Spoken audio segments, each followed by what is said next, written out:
Welcome, dearest retainers, to Court of Blades, and welcome to Valloward, the greatest city in this or any other age.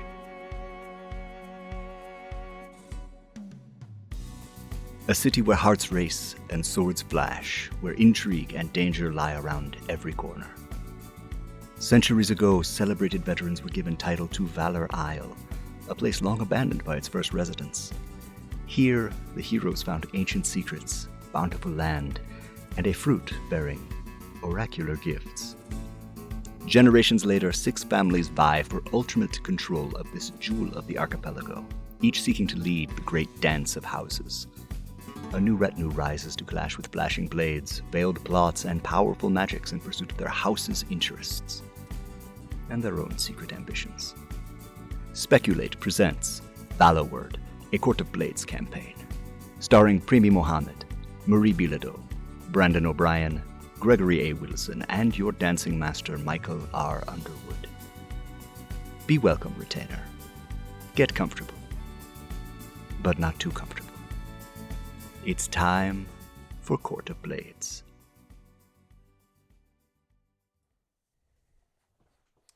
All right, and welcome everybody. My apologies that I got the WebFest in the wrong spot because we had a...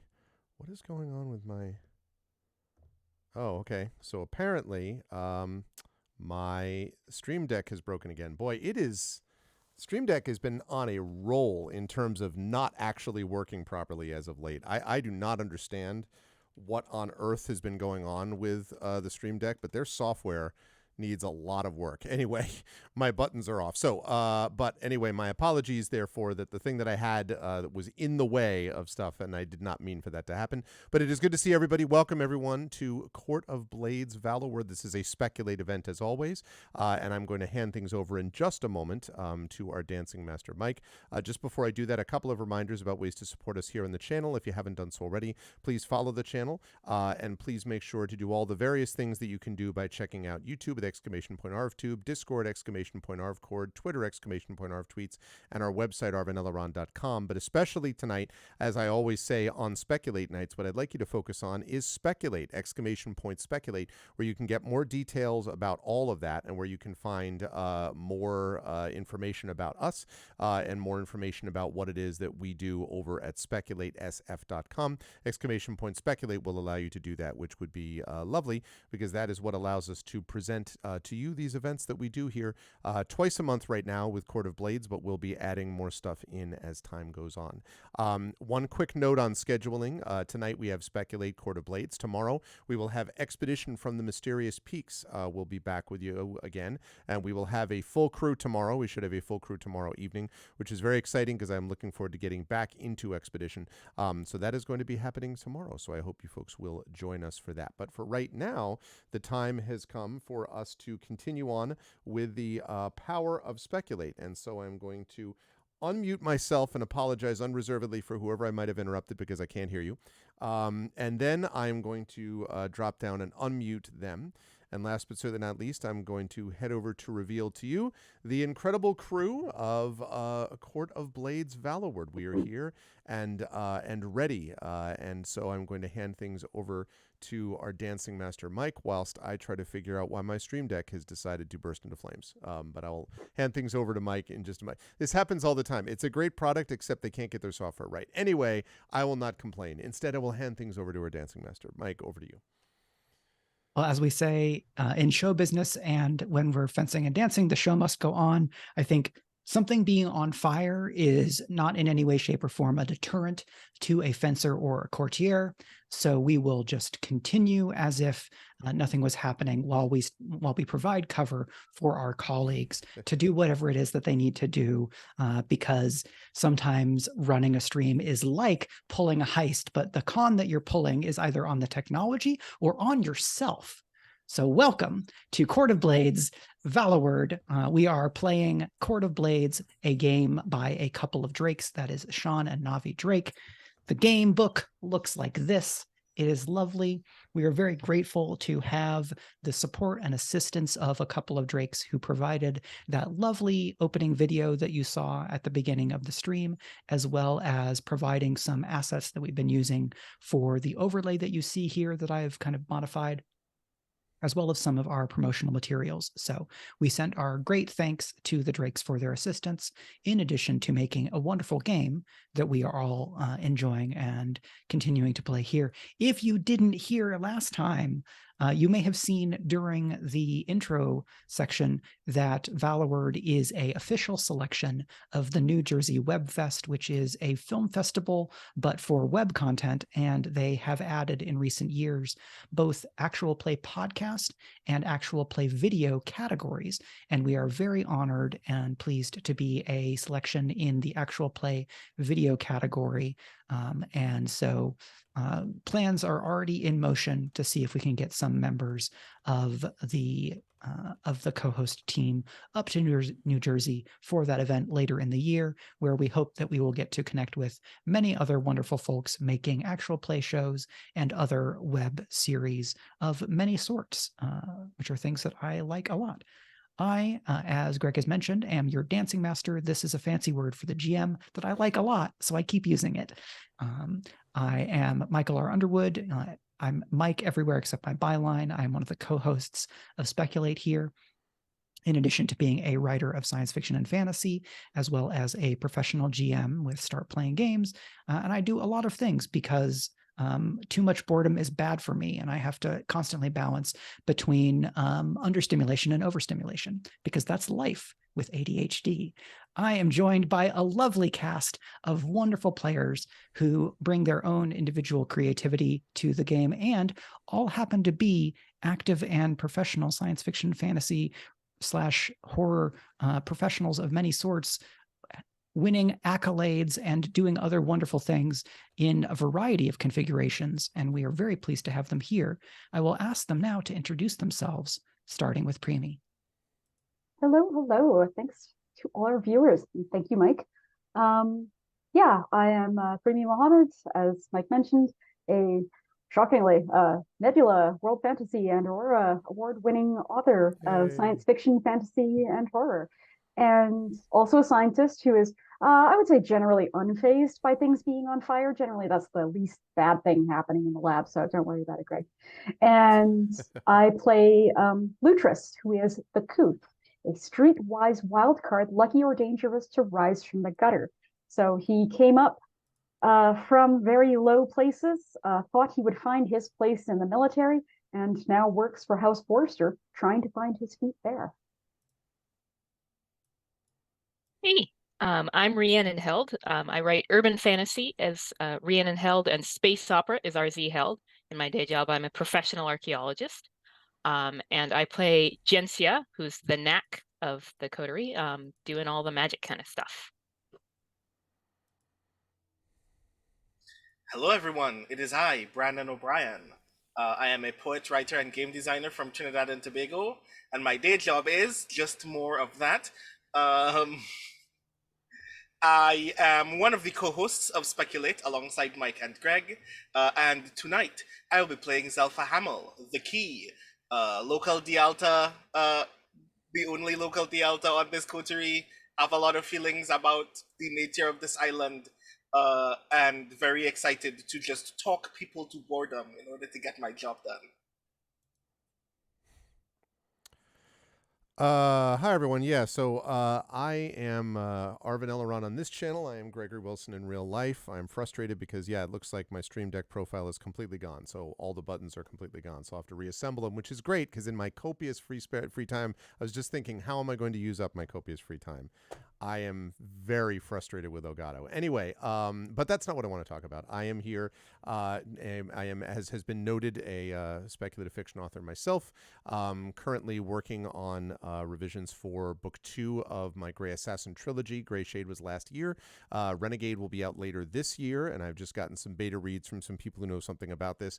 And the Grey Shade tabletop role-playing game being worked on by a certain person who has already introduced themselves, perhaps just before me, will be out later this year, and I am very excited for that, and also excited for the audiobook of Grey Shade, which will be out later this year as well. So a lot of cool stuff in the Grey Shade universe coming your way.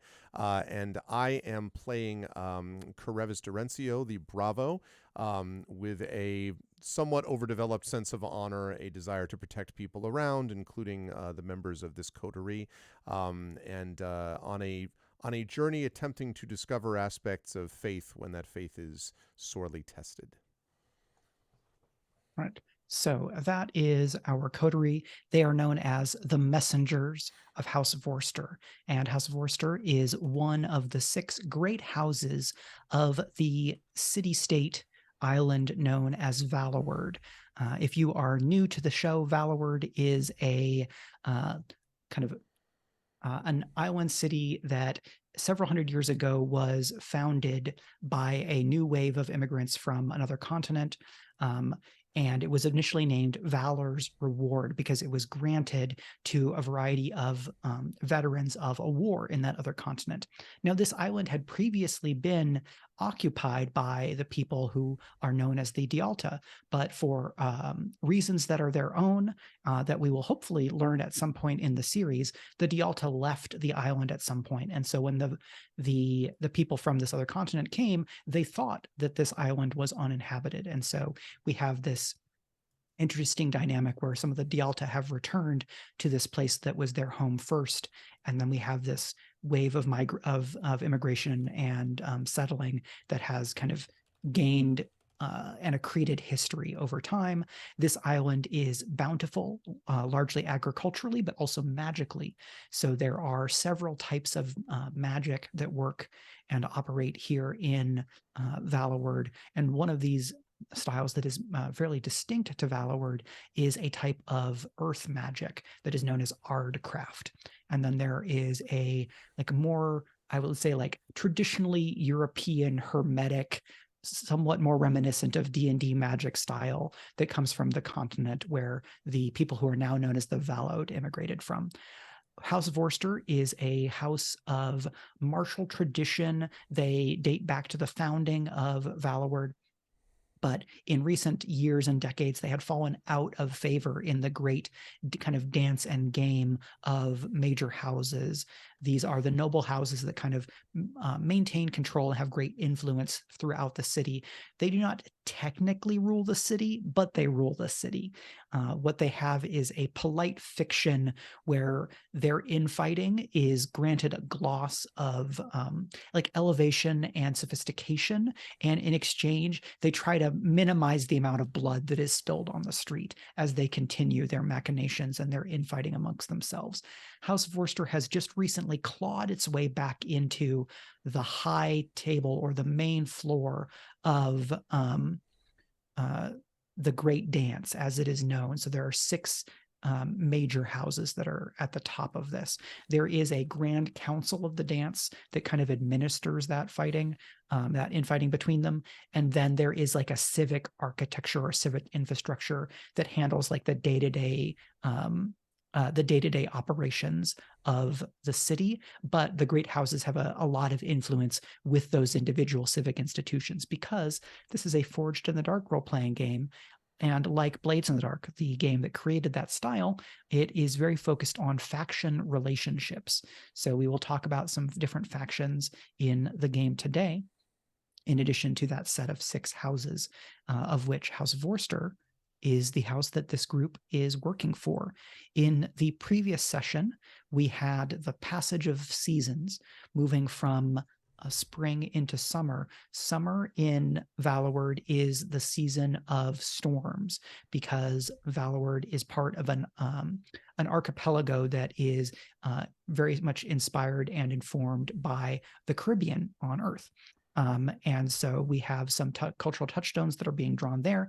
And one of those is in fact some kind of climate and weather elements. Valloward is protected by a number of like sea breaks and other kind of magical technologies that the people of Valloward and before them the Dialta developed and implemented to kind of keep the island safe. And last time it was discovered that oracles and divinations had said that this would be a particularly dangerous and powerful storm season. So that is kind of on the horizon, storm clouds in the distance, as we join our coterie, who have been handed a dossier of the house's priorities between the last seasons. And in the previous session, there was some discussion about priorities that the players had and a little bit of an expression of the characters' interests. So we'll review that a little bit and give folks a chance to talk about that in character. But first, the House of Vorster, the Messengers have a house upgrade. You have a level up to spend. So I would encourage you to think about what you would want to do with that, because you will instantly be able to gain those bonuses when you start doing stuff. So does anybody have either a special ability or one or more of the coterie upgrades that you're interested in?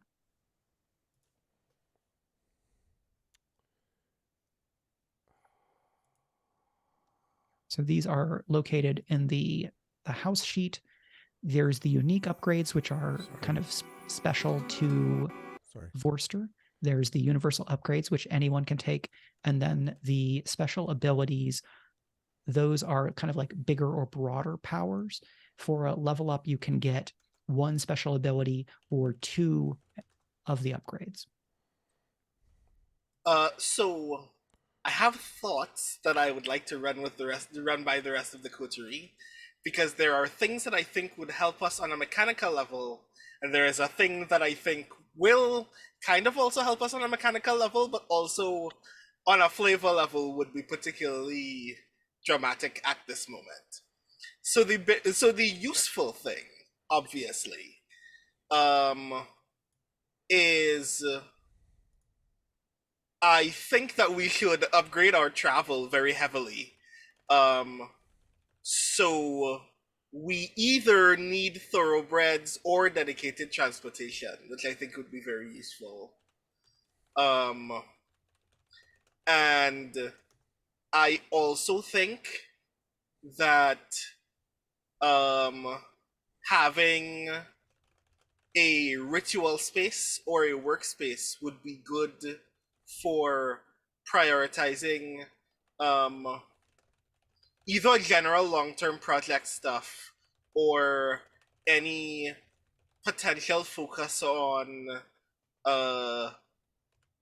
expanding our magical capacity as we continue moving forward, considering that we are doing a lot of weird stuff. We're about to deal with a revenant, y'all. So it would stand to reason that at some point we should upgrade our capacity for arcane influence in the event that we meet a challenge that is bigger than any of the challenges that we've already struggled with. So those are the useful things that come to mind. The pure flavor thing that comes to mind is, upon your honor, would be really cool right now to be in the position to just constantly just make promises to the upper houses, knowing that keeping them is going to continue moving us upward. Because I like flavorfully the idea that the messengers are going around acting on the Vorster's behalf with the deliberate intent of improving the house's standing, and deliberately using our capacity to play the game, to be a part of the dance, to take advantage of the thoroughly dismissive and otherwise very cruel intentions of the other houses who we know are actively gunning against us. Like, I like the idea of us meeting someone from House Sapphire and going, "You have a deal," and us fulfilling our deal to the letter is what not only brings us up, but because we followed the letter as dutifully as possible, we actually stick it to House Sapphire in some very unique way as well. But that's just me thinking flavorfully, not knowing what the full consequences of that decision will be when we actually do the thing. Yeah, I like the idea of the upon our honor also because the other aspect of that is the idea that if another house goes back on a deal with you, they lose face, and we at the moment, right, are in a position where we have to be very where we have to make sure that the houses are not BSing us, and especially because we have several questions about various, for example, House Sapphire and others, as we were just talking about. So I like the upon our honor. What was the transport? I'm sorry, I was still taking an enormous sigh of relief that I managed to fix the Stream Deck problem, which was apparently a known issue with the update. So I fixed it, and that was all that. So I apologize. I missed the part about how we have awesome transportation options that I missed. What was that So part? the general transportation option that is available to all houses is dedicated transportation. Okay, that one, right. You are given custody of a personal vehicle, either land or waterborne, and the necessary crew to pilot it to ensure that you arrive in style wherever your business draws you, which is cool, but also doesn't fit us thematically. So I was thinking the unique upgrade thoroughbreds, which is just we have our own horses and just travel on our own, which I think is like much more our style. It's very Three Musketeers in a way that I really enjoy. Although I should say thank you also, Mike. And also, hey, congratulations, Rip and the Goon. The baby has arrived. Congratulations. One of my longtime viewers was awaiting the arrival. So everything went okay. Mom and baby are both doing fine, Rippin'. And congratulations. That's awesome. And Rudnell's gifted you a sub as a congratulations. So this to the last thing, did you see this? That when you hire a retinue of blades, it functions as one tier higher. Now, maybe that doesn't work for us because we don't hire or have not had cause to hire retinues before. But I do have this image of, like whenever we hire people, we are super epic when it comes to that. I mean, having our own horses is also, great. You can stand against a charge of Italia Chevaliers and all that. I can see that, but I don't know. Upon our honor, though, keep them from blowing us off, I don't know. I feel like charging also is not really our coterie style. We're not usually rushing in there guns ablaze or stabbing people necessarily. We're negotiating, and then where necessary, doing a small amount of stabbing. Or some showy stabbing. I really liked the idea of the dedicated transportation, partly because in another Blades of the Dark game that we were playing last year or the year before, we were in a canal city, and we picked the dedicated transportation. We asked for a boat because there's canals, and our games master heard goats, so we got a goat, and we were traveling around the place in a goat cart, and all the other gangs made fun of us. So I would like something like cooler. But I also agree that there are like a hovercraft is what you're saying. Like a hovercraft, like totally a magical hovercraft. Yeah, right. Or like the maglev trains. Right. But thoroughbreds is also cool because, as Brandon correctly points out, that means we can split up and move around very fast. That's true. Whereas this sounds like the mystery mobile or whatever. Like everyone has to be in the van. Is that what dedicated transportation is referring to? But any number of people can fit. A personal vehicle. Right. Any number of people can fit in the van, it must be stated. Like any number. Like it's going to be like a minivan. Right. Like a mini. But it's like a clown car, right? Like you could have 50 people in the minivan. There's no limit. Excuse me. It's bigger on the inside. You know what I'm saying? Now, surely Artcraft. Yeah. Mike, it's an honorable form of transportation, and honorable forms of transportation transport everyone because that is their right. But also, what would it be? So would it actually be a hovercraft? Because then we can go on land and water. But actually, mechanically speaking, I think upon our honor, it's just going to be so fun and cause so many problems. Premee, hear me out. An honor craft. We combine them together. It is a craft of honor. The honor craft. The honormobile. Wait. It goes honor air or ground. Hang on, wait, there's a punch. Yeah. I see what you did there. Well, yeah, because it's an honor craft because it goes on here or on there. On there, yeah. Right, exactly. Thank you. Okay, that's better. We got there. Can we put flames down the side? Because I'd love that. The flame decals make it faster, which everybody knows. That's fine. So yeah, I'm imagining the future where in many years, Gen Z's retirement job is adding animated flame decals to the house vehicles. Like the crest or whatever. Yeah. And whenever we fly Ryan, right, we get whenever we get in this stuff, we're just going to be able to take well, actually, probably Gensia could do this, right? Gensia could set up like where we do the Flight of the Valkyries whenever we're going through right while we're coming we also through the...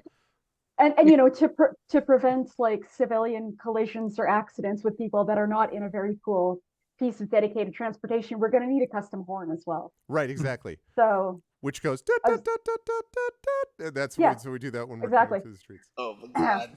All right, I'm gonna. Well, I was gonna argue for workspace, but well, okay, all right. Now with the transportation, like I think you made your case. Let's circle around from this wonderful ridiculousness to thoughts. I'm going to say that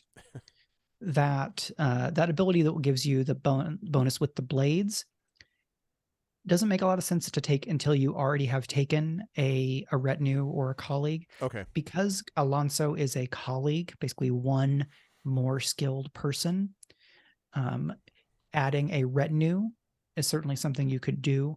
I think adding a colleague who is a blade is a little bit undermining Karevis, so it's probably less likely that we'd want to do that. But Karevis getting like a dozen swords people that he can have as backup, that could maybe work a bit better. But your retinues can be a variety of types. So there's blades, then there's a type that is more like the courtiers like Alonso. There's a type that's more like spies. There's a type that's more like drivers and second story like racing people. So you can have a variety of different types. And then the dedicated transport, we could have that be something cool and magical if you really wanted. I would also say that thoroughbreds doesn't necessarily have to be just normal earth horses. If we come up with some other cool steed that is specific to Valloward, this is fantasy. We should let ourselves have fun. Sure, and we put flames down the side of each horse, and that. We shave flames into the horse. Right. Yeah. It's a horse for craft, if you will. No, listen. Krull, there's precedent for this. Flame hoof hovering horses from Krull, which, as we all know, crossed over a gap through the power of their flame hooves. So there is precedent. No, I mean, jokes aside, it probably the only thing about the thoroughbreds thing is that I feel like we're going to spend a lot of time off the horse. You know, like I feel like we're probably not going to be spending. I mean, unless we just change up completely, we literally do just start charging into battle all the time, regardless. Like it's time for stealth. Absolutely, forward, my steed. You know, like maybe that's what we do. But assuming we're not doing that, probably it makes more sense to go with. I still love the upon the honor thing, just because I think it not only narratively fits, but also solves problems for us in that it makes it harder for other houses to go back. So that's what I point out. Because I mean, otherwise, like, you know, we could have dedicated transportation, but I could understand like Gensia being like, why don't I get a private library that we could get there so I can just have all my stuff? Or like, why can't we have like a private, you know, workout room, like where we're constantly doing, you know what I mean? Like, and there would never be enough for all of us to be able to get what we wanted. Whereas it feels like the upon our honor is a house-based thing. But I mean, that's my vote. I can easily be convinced out of it. But yeah, and for clarity, does the coterie at the moment have a gathering space where we do already hang out? That's not the workspace, or is someone? Or are we just going over to like somebody's place? The balcony, I think, of our house, right? Like the balcony, right? Yeah, but that's not really a workspace. I think you can get access to any one of a few different rooms for doing business, like on the Vorster compound. If you had private apartments, you would absolutely have shared space within that, in addition to each member of the coterie having their own like kind of individual studio space within that kind of broader set of buildings. Right now, without private apartments, each of you has some kind of has personal residence outside of Vorster land. So, you know, you rent a room or an apartment elsewhere. You're not without resources, so you can afford to live somewhere else. But private apartments does have some added security aspect. I mean, that if we were going to do something that was more that aspect, it sounds to me like private apartments, which Gencia would be for, just like in character, coming with a common area space. Maybe it wouldn't be like a dedicated like workspace, but it does seem like it hits more than one thing. And if people are okay with living on the compound, it is something for everybody. But as I say, like, it's very in character for Gencia. Like, she doesn't have much of a life, so why not just live here and then like no commute at all, and it's just great. So she has maybe a warped perspective on that.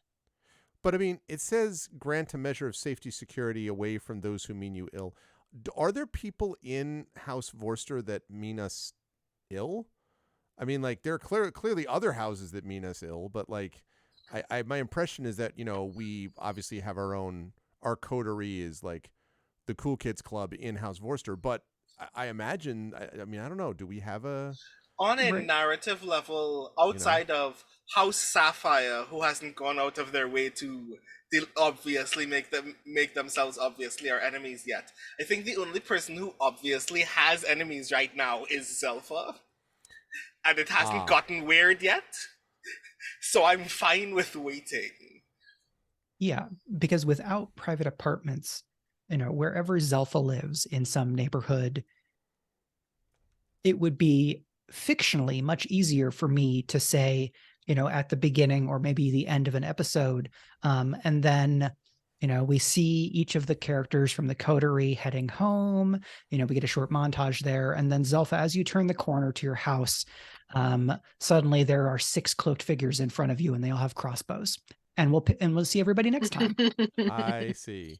So it's easier to do that unless we have the secret, because we could also get a hidden exit that would allow us access into the house. You could be like, I see those 6 crossbows, and I dive into the sewer grate, which, as we know from The Fugitive, always leads you eventually to a escape. You know, Yeah, so you that's just It's an opportunity to jump off a dam all the time. Yeah, that's just narrative physics. Such a good movie.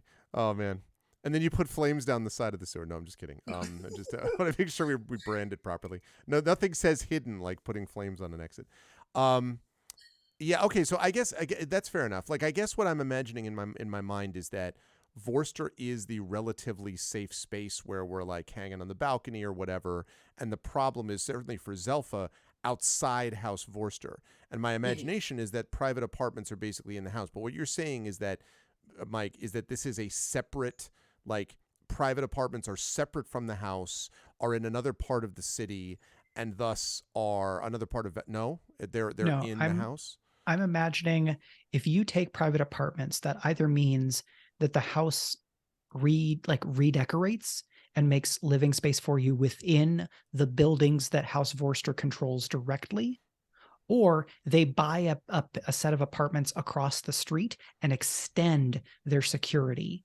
So private apartments is you have living space within the territory that is directly overseen and protected by House of Vorster. Okay, so I go back to not knowing why we would need that if we assume that House Vorster is basically cool. Like, I mean, obviously we could always learn parts of intrigue, like Arudinel said in chat. Somebody else always wants your job. Yeah, yes.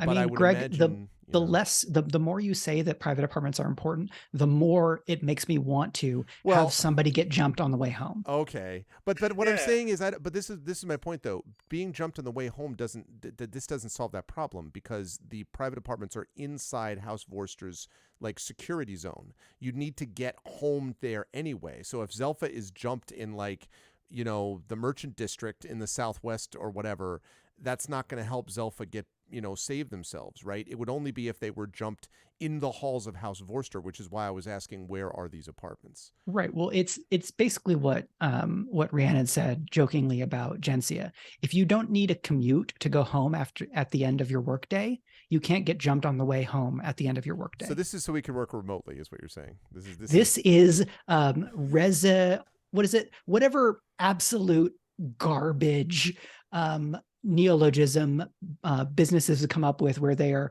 redecorating their office space to make it look like living space, to try to get people to come in. Right. It's an open floor plan with a bunch of couches. when in fact people should just be allowed to work from home. Yeah, there's like a ping pong table in there and a couple lousy snacks. Right. Okay. Resi work. You can work from home now because work is home. Well, I mean, academically, like it's living in the dorms rather than off campus is how I see it. And so like there's value to both of those, but like why not, to Gentia's mind, why not live in the dorms? Like, also, campus security is around. It's great. If you get private like apartments, singles in the dorms, right? Singles, we were talking I about. will give you space to and ask you to describe and decorate this cool space that you have, all living together / in like some kind of small compound where you have a shared space where it's basically friends, but with magic and fencing. Oh God. Do you mean these sitcom friends? Let me revise that to a sitcom that is made in the last 10 years and is much more inclusive and forward looking. How about that? Noted. Cool. It's a company town, exactly. So New Girl, you mean? I am deeply. There is an irreducible level to which this series is kind of royalist, a little bit elitist, and we just all have to grapple with that. Oh my God. Just a little bit. I just have this image of like, these are all like microtransactions, but no, you can put like, this is getting more and more towards Animal Crossing. And I just want you all to know that like, if it turns out that there is some like Tom Nook, like somewhere that we have to go talk to like, you can get, oh sure, you can get a painting. Just give me 75 Vallow bucks or whatever the equivalent is here.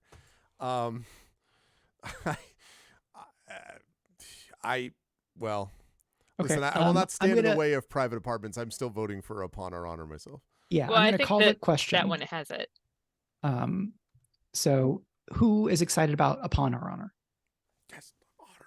1, 2, 3, 4. Okay, I'm sold. Whatever. We're done. Yeah. Okay. It's going to be, the entire next one is like, the revenant takes up occupancy in an apartment. You're like, God damn it. Like, I doubly like that we settle on this choice because it means that we can end this episode with Zelfa being struck upon the head with a billy club, and then we get to ask the question about whether we need private apartments later. You should have stayed in your own apartment, the Zelfa. dancing master has all but promised. Yeah, no, I know. Now, this will come home to roost. I imagine we will be attacked by a living apartment. Actually, is what's going to happen, like in the streets, like just what I've learned like, is that. So when Brandon is a game master, I run headlong into danger, knowing that it makes their job easier. Brandon reciprocates this assistance by when I offer a little bit of story, Brandon straps on a parachute and jumps from 30,000 feet toward that plot, for which I'm grateful. Yeah, all the time. Mike is like, there is a door right in front of you. And I go, what if there was a moat in front of the door? Just because I want to know what happens if there's a moat in front of the door. That's how you're supposed to play Blades in the Dark, everyone. With one crocodile. Just Yep. So to kind of unpack this for the audience, Upon Our Honor says, all deals you make are public knowledge and inviolate. Gain +1 influence when you keep your word. If another house goes back on a deal with you, they lose face and remove a clock tick on their house advancement clock. That is not on a project clock. I interpret that as the big top 6 houses clock. Losing a tick on that is gigantic. And so what that does is it highlights the degree to which House Vorster is this house known for honor and old relationships and has such a cachet within the city that if someone is known to have broken a deal with Vorster, it seriously harms them kind of within this grand game. And so what that means is that you all have taken for yourself a tool whereby you attempt to poke and prod at me until I allow you to make one of these houses break a deal with you, at which point you get to put them in a sleeper hold, which is great. Absolutely. We do our receipts in stone, y'all. Also, sleep well, Rippin. Congratulations again. I know very much the feel about not sleeping in 35 hours after the birth of a baby. Been there. I know that feel. So sleep well and congratulations. So we're like, there. Not only is our word our bond, their word is their bond, and that's even cooler. So that's how this goes down. Yep. So with that taken care of, where do we find the Messengers of Vorster as they make their plans for how they want to kind of begin their summer work for the house? In a pub. Wait, no. Right. In the Do we most hang out in dangerous pubs? part of town with Zelfa out front. I mean, we can, but I also feel like if the goal is this is where we get together where no one can bother us, that place is either very obviously a tavern where we are interacting with other people who are not necessarily from our house, but I also believe that there's probably like a parlor of some sort at the main home, Yeah. where We we could can just be just on our easily balcony. gather by ourselves. It was our balcony. I was We thinking can about hang out on our balcony. it's like Boston Yeah. Legal, right? They always like the two of them always at the end are always on the balcony. Like Mhm. this is nothing bad ever happens on balconies. I Cool. think, So we come in on, let's say it's a late afternoon, because like middle of the day, full sun, probably a bit uncomfortable without some magical assistance. So late afternoon toward golden hour, we've got kind of trellises with various cool magic looking like climbing vine type plants in a variety of colors, bright flowers. There's hibiscus here and there because I think the members of the house like start putting out hibiscus as soon as they can to like help rev everybody up, because like it's hibiscus tournament season, everybody get excited. It's like Hyperbiscus, March. yeah, It's like March in the Midwest for NCAA. They say, coming from the Midwest, my parents are big NCAA fans, so go like go I've been hearing UConn about it Elite all the Eight, no time. big deal. First time since 2014, my alma mater. No big deal though. It's fine.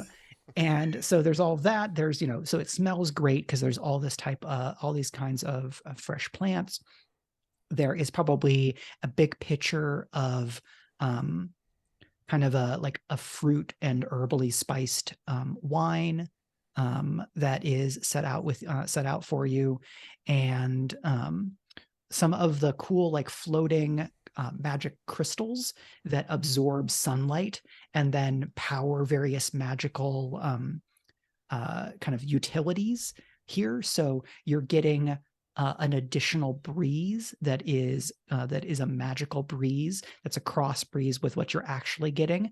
And then we have these cool floating crystal D8s that are all like iridescent as they take in the sunlight to power their magic, and then they are producing these various effects. Screw the private apartment. This is where it's at, right here. This is it.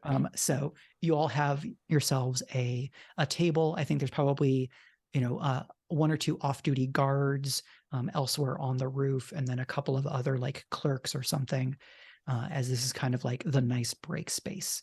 And so there we have the messengers. So I hand this all over to you. All right. I am probably like sitting like on the balcony itself, reading reports from local meteorologists about what the future storms are going to look like in the next couple of weeks, and like scribbling down some notes about territories that are most likely to be flooded or to be affected by a hurricane, so I know to like guide some people accordingly in the event that things get bad in those areas. I'm not really paying attention to much else. I am drinking a lot of wine though. I am obviously being distracted enough that I have forgotten how much alcohol I have poured myself. Okay. I am imagine. also. Go Oh, ahead, sorry. Go on. No. Oh, After no. I was gonna say, I am also drinking a lot of wine and fidgeting and touching my clothing because I had an appointment earlier today to do something I didn't really want to do, but I took one of Karavis's recommendations and I went to go see his tailor, and I'm getting a new suit cut and fitted. And I've spent all day with fabrics touching me and brushing against me, and I'm all covered in lint, and I didn't like the process and I didn't want to do it. And this tailor says nobody just buys their suit from his store. He has to measure you and everything. And I didn't want to do it. And part of me is wondering why I'm doing it. But I recently won big at the races, so I've got a little bit of play money, and I am drinking a lot of wine. I'm drinking a lot of wine. Okay, so I have my feet are up, as is my wont on balconies, leaning back in my chair, feet up on the balcony, probably looking with probably a bit of gentle amusement at Lutris, sort of like, because I imagine that I've heard, from maybe the tailor who's a friend of mine, perhaps, that, Lutris was by, and so I haven't said anything, but I just every so often am kind of looking to, see what Lutris is doing, and kind of, letting the cross breeze go through, and as I kind of lean back, I say, "So, Gensia, how exactly do we take down a revenant?" And Jinsey, while she's listening, she's got like a little, like sort of kitchen size, so that it's okay to carry it around. She wouldn't normally have in her bag, but like mortar and pestle. And she's like grinding some kind of ingredients, and apparently it has to get like really damn fine. So that's why she's just sort of like working on it while she's doing other stuff. So I thought ahead, and I made this. It's well, it's kind of like a burial shroud, I guess. But so we throw it over the revenant, and I know that will be a little bit challenging, but that's how the magic works best. So we throw it over the revenant, and that will banish the magic all at once, and then it'll be done. So I was hoping that y'all had ideas for how we get close enough to throw the shroud over the revenant. But once we're there, and once it's covered up, like, we're good. It's golden.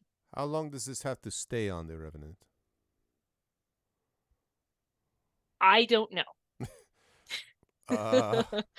Gensia, I We will think see. you would know that accounts of such attempts over the last couple of centuries, your analysis indicates that you think the stronger the will of the revenant, the longer it will need to stay on them.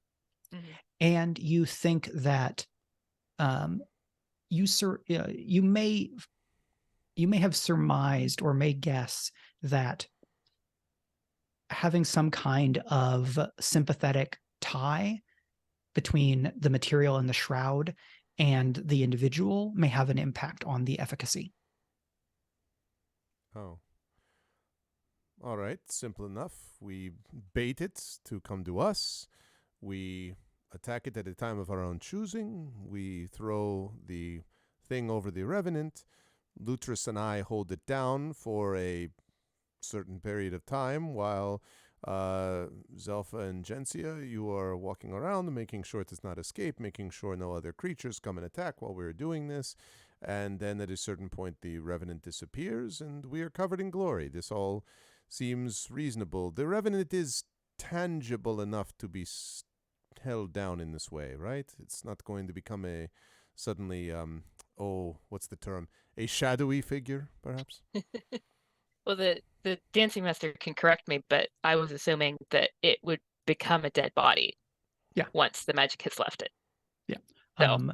The shroud will basically tear away the spell of resurrection, like kind of pulling a cloth away from a table as it touches and kind of seals. So you will be left with a dead body, but then it just becomes a question of like getting a coffin in a hearse. Is there danger to us when this happens? Like, I mean, the Yes. Tremendous. Yeah, I mean, other than the also obvious danger of the revenant, but I meant, like, does it like blow up and does this? I mean, it depends on whether you roll sixes or fours and fives. Should we bring hand sanitizer? Okay, but also, if I believe from last time we understood that the revenant is not acting of his own accord and was brought back by a group of people. Are those group of people not going to object strenuously to us doing this? I presumed as much, but again, Okay, not quite my so we need wheelhouse. either subterfuge or to eliminate those people. Or extra cloaks. You throw them over them and... Or extra cloaks. I assumed those people were alive. That may or may not be correct. Well, you just give them regular cloaks. No, obviously we we're could give going them to a have tap to... on the head. That's true. But are they going to keep him under... And it's funnier if we give them regular cloaks, though. Like, we just throw a cloak over their head. They're like, no, what? We should have gotten 100 cloak house upgrades. Sorry. Well, I was also thinking perhaps if we can focus on making the shroud work as quickly as possible, then we will not have to hold anyone living back for very long.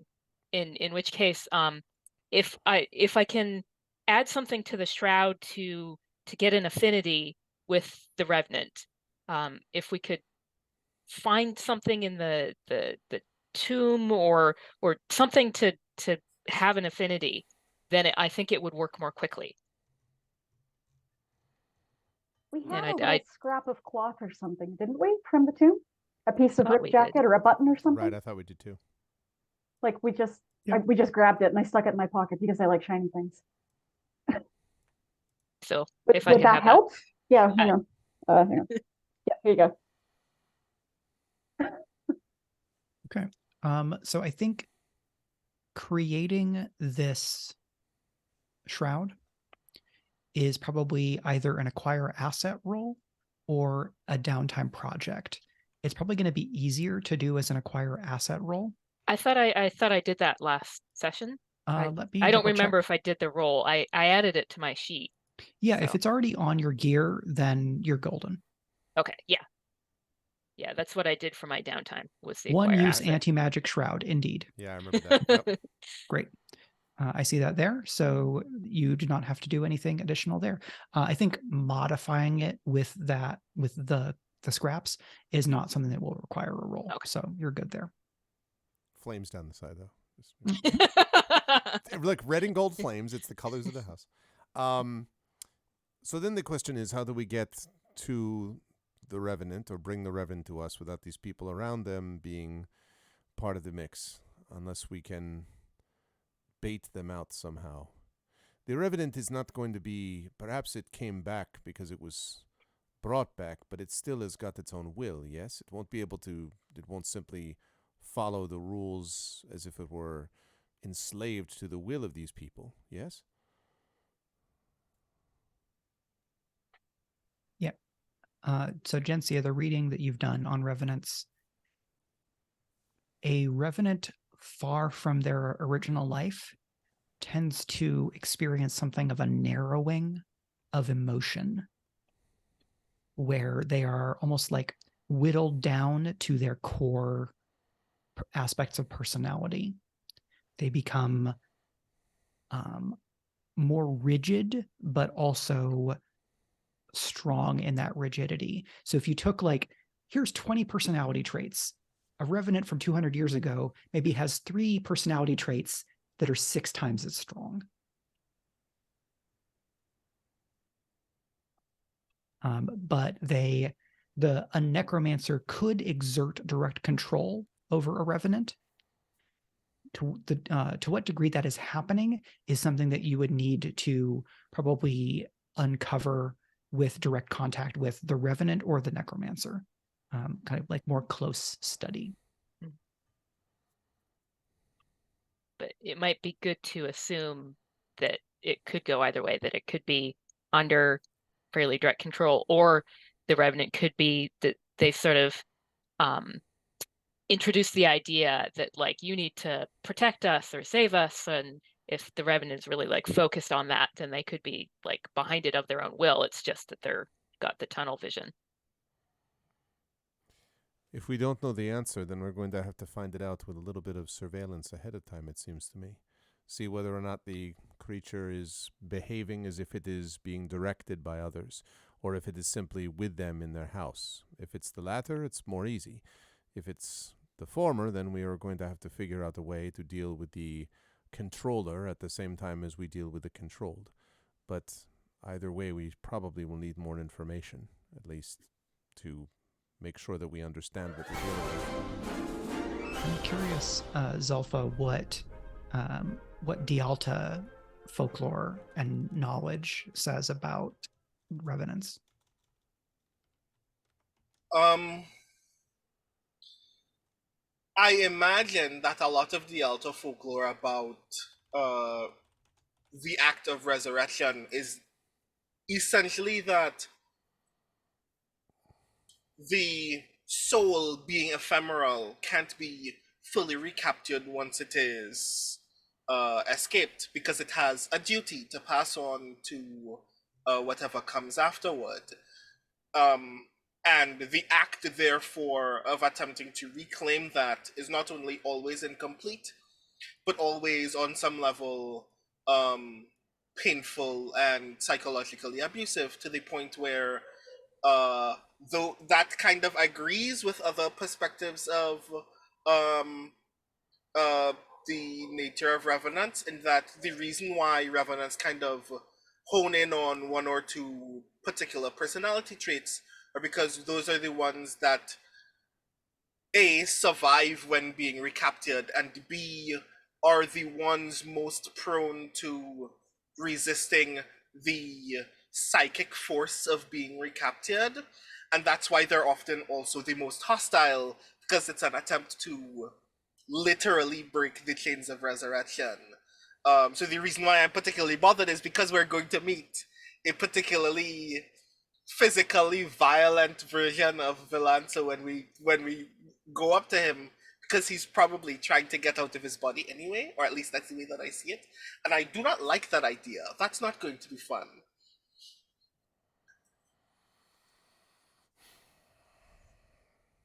Like, I feel like a lot of the um taboo about resurrection in the Alton lore is specifically the idea that you are punishing the soul by denying it its full rest.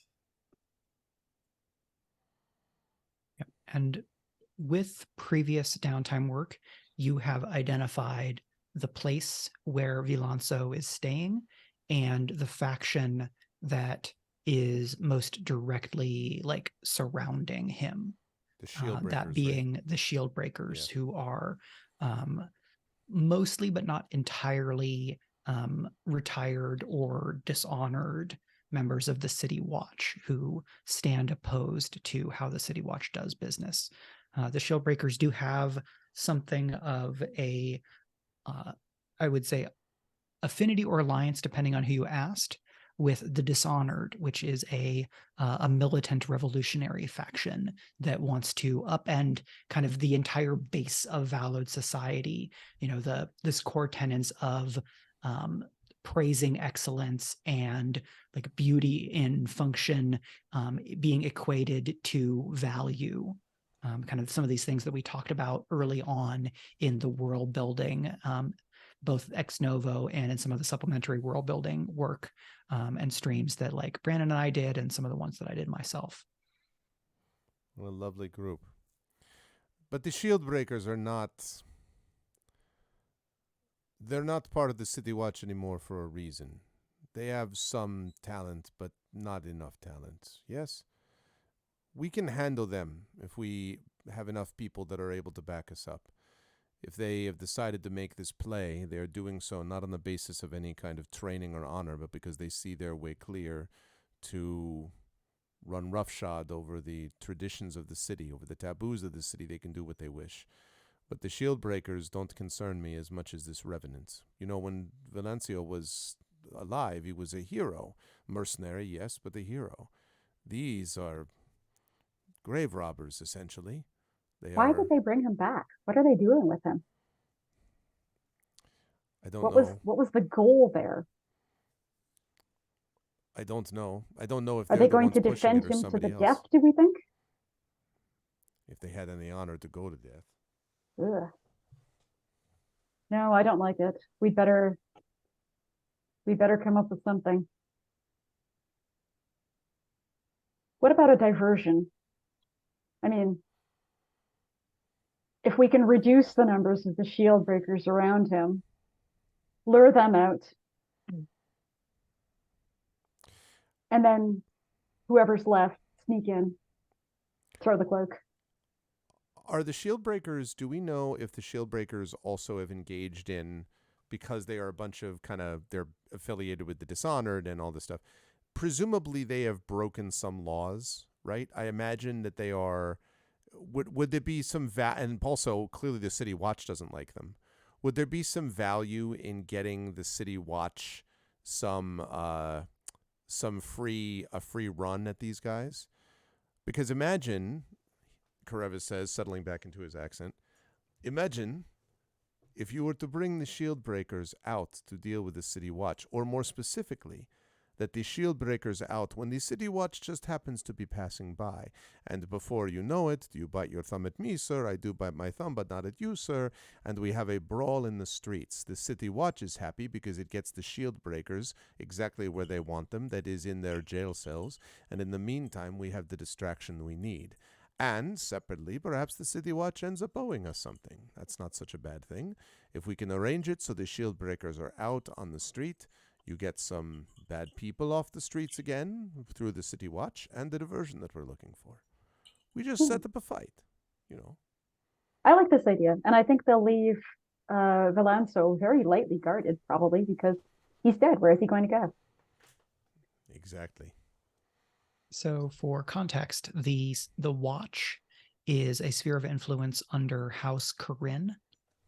So they are the house that is has the most direct influence, but the City Watch is for the whole city. And so officially they would respond to any house's inquiries. Yeah. What if we start a fire? All right, fine now. It's Once easier to Akus- control a house than a fire. Let's see. We control the great trains. House Corinne handles the watch.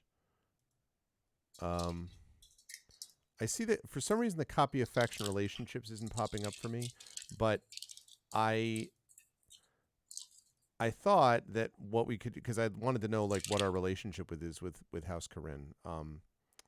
Oh, there we go. I found it. Okay, so they're sick. We're sixth on the list, moving on our way up, because House Sapphire isn't going to stay there forever.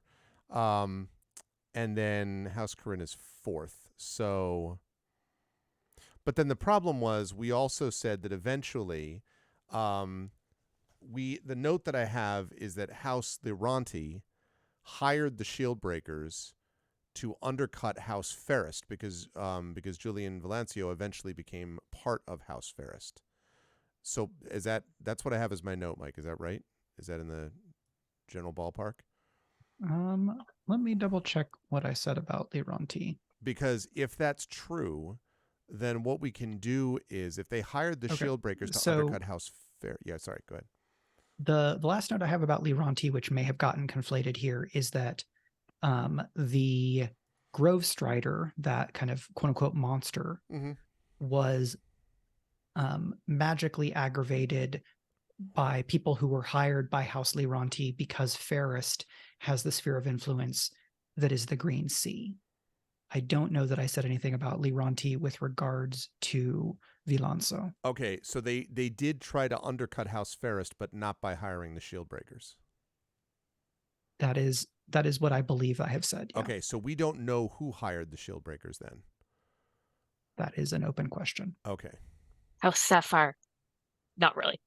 Just blame everything on them. Well, listen, probably. At some point, it's all their fault. Well, I mean, I think... Well, okay, so what about this? If House Corinne is in charge of the watch, if House Corinne knows then that the shield breakers were unless House Corinne hired the shield breakers, then presumably they're not going to be fans of this group, which is actively against the watch, which is under the direction of House Corinne. Ergo, what if we use our newfound to the honor or whatever to go to House Corinne, negotiate with them, tell them, listen, we can give you the shield breakers in the streets where you want them to be, but in the process of doing this, and put them out there, if you can hold them out there, we have our own business with the shield breakers inside, thereby improving our standing with House Corinne and making sure that House Corinne won't screw us because of what we've described with our out of honor thing that we just got. And they basically have control over the watch so that what they say the watch does. I understand it's for the whole city, but if House Corinne is controlling it, then because we don't have any problem as far as I can tell with House Corinne. Yeah. So what I will say at this point is it's probably good to think about what type of plan you want to take. Is this a social plan where you're leveraging a connection? Is this a assault plan where you're setting up a fight? And the approach should be what you use to elide or kind of fast forward through some parts that won't be quote unquote on screen to get you to the point where you are able to capture Villanso. So it might be a social plan going to Corinne, because doing well with that, we'll go, okay, you did well with the social part. And so we go zoop, zoop, zoop, zoop. We're going to set ourselves up here.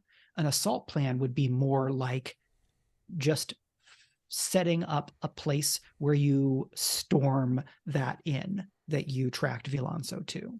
That would be an assault plan. No, we can't do that first. We have to get the shield breakers. We have to thin the numbers, right? That was what Storming Luke isn't our style anyway. Yeah. So the social plan, but the only reason I'm hesitating is at some point, yes, there are going to be fisticuffs inside because we're going to have to deal with whatever remaining guards are inside of the shield breakers, and then we have to deal with Villanso himself. So there's going to be that, but at least the social plan to get us to, I guess the plan to get us to that point is a social plan, I guess is what you're saying. So yeah, so a social plan. Do we want to add to that? Because I kind of got the idea that revenants being kind of taboo, like maybe we should throw that out into public opinion as well. Like, hey, they have this remnant. We're going to take care of it. We're on top of this. Yes. Just for you, we're going to take care of it. But we need a little help. And obviously, we all want it taken care of. We here at House Vorster are here for you. We're the Orkin man. But no, I think that's a very good point. And I was going to say that should be our main point of appeal to House Corinne. But also, we have something that can deal with the revenant that it's possible that it's difficult to make. It took a long time. It took some unusual resources. It's not something you can just throw together instantly, but we have it all ready to go, and the situation needs dealing with. So, there's taboos being broken, there's laws being broken, there's the horrible shield breakers that you guys presumably don't like. We just need your help with this. And then they play the Ghostbusters. It'll benefit the whole city. So the detail required for a social plan is a connection. So for that, I would ask which member or person in House Corinne, or what way to manufacture or manifest a social connection would you be using? This might be going to a personal contact or a house contact or something else. Does Corinne have knacks? So every house has at least one person that is recognized as the knack of insert name of house, in the way that you are the knack of Vorster. Okay. So there are two options that come to Zelfa's mind. One is obviously Zalia can orchestrate an opportunity for us to get in if we wanted to pull that string, but that would probably be a great deal of work on her part. Alternatively, I have a contact named Alicia. Alicia does not like me. I'm not sure how well it goes for me to literally pick the contact whose arrow is pointing downward. But that's also a lot of narrative energy that I'm sure you would really enjoy.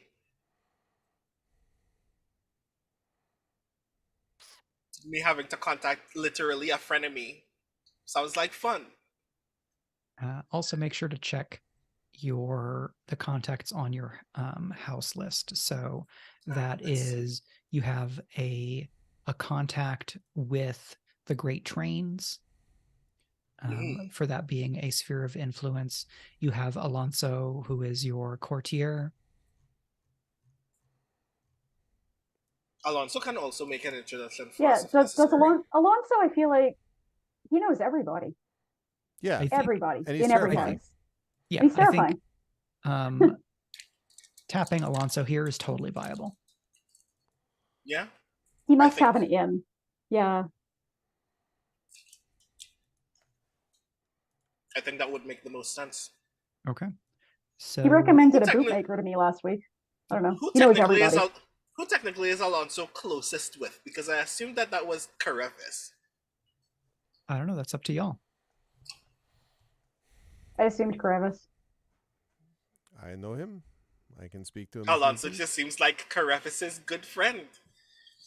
It seems like he likes us all, but it seems like if he had to choose one of the four of us to hang out with, it would be Karevis. All right. Yeah. I will So we deal can- with I'll deal with Alonso in just a moment. As soon as I deal with my real life daughter. 1 second.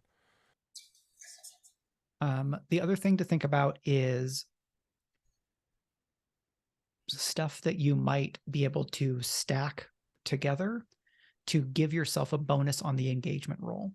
And options for that include leveraging one of the house's strengths. So your strengths are force and supply. You might get a bonus from an approach that is particularly bold or daring. If one of your friends or contacts provided aid beyond Alonso, so that it would be like somebody on a personal contact list, I think you will get, if you're using Alonso's being a courtier as the connection, I don't think you get a bonus for him separately, because one narrative element can't be both in this situation. You might get a bonus that so that's basically the places where you could get a bonus. Unless you come up with something else, you might get a penalty from another house being particularly strong against an approach, or if some enemy or rival is interfering in the errand. So that was me vamping while Greg handled matters. Yes, sorry, I'm all set. Crevice was requesting food options. Okay. So yeah, so I can meet with Alonso. Alonso. Yep. And, yeah. So and we I can either play that out or not. It's up to you. Yeah, I don't, unless you have something particular, like you could just go and get Alonso in because Alonso kind of reports partially to you. Yeah. His flaw is unreliable, which I'm generally expressing as he has other business of the house that he has to attend to. Mhm. But I think in this situation, there is like, he might not be available today, but he'll be available in 2 days. And you're not on such a short timeline that's a problem. So then he'll be able to do that. Yeah. And I guess, so to sort of make the connection, do we want him to introduce us to House Corinne, to the people that can make this call, or do we want him to actually like present our premise to them, which is that, we need their backup of the city watch. We can get them the shield breakers. We can also get this stuff off the streets. There's a revenant, and that's bad for business. And also, remember when the tomb broke open, the city watch kind of got egg on its face about that. And that's kind of, we can solve all those problems for you. So do we want Alonso to present all of that, or just to put us in position of, I don't know, Mike, whether that would be too much to ask Alonso to do, or whether Alonso could do all of that I just suggested, or whether it's just setting up this, summit with the House Corinne for us. So I don't know what people want to do. I would rather present our case ourselves. Okay. I don't know what other people think. That's fine. Alonso's lovely. It's just he's also terrifying. Hello, my lords. You will do this now. Okay. I'm inclined to say the same, in part because I want to be reminded of a thing by our dancing master. Is there some manner of debate about whether there is a revenant about in the first place? Because I felt like part of our job was also confirming the fact that Villanso is in fact resurrected. I think we proved that with the emptiness of the tomb, right? I think right. Yes. I think, that was the version of the mission that you had in spring. The way that you handled it didn't close the matter, but did answer enough questions. You remember I that don't. where you accidentally embarrassed our own double agent, Zelfa, I don't think under that their cover. I don't think that there is a revenant lives among us. I don't think that's widely known. I think there are probably rumors, and like being able to confirm that might be something that comes up in this conversation, Okay. since it seems like that's the way you're pointing. Okay. Yeah, so let's have Alonso make the arrangements for us to meet with our counterparts at House Corinne. By which I mean the most important members of House Corinne. Like those are our counterparts. So, all right. So we do that, I guess. I assume there's no role associated with that. Like we can just set up and then do you want us to? Yeah. Part of the engagement role will be how well does this social setup go, because it is a social plan. Okay. If you get a 1 to 3 and you start in a desperate situation, you might get a meeting and be walking on tenterhooks. If so you the get engagement a role good, is part of the meeting, is what you're saying. so the engagement role will elide everything everything between telling Alonso to go and set up a meeting and you walk in the room. Okay. That's what The better the role goes, the more controlled the situation you will be when you walk into that room. Okay. Who does the engagement role? So we build the dice pool together, and then I can either roll so you can be mad at me if it goes poorly, or someone can take fate into their own hands. Okay. All right. I'm always in favor of someone taking fate into their own hands. Yeah. So, all right. Well, let's do this then. Let's build the dice pool and get Alonso over there with all due speed. Okay, I'm just casting a couple of people from House Corinne real quick. Okay.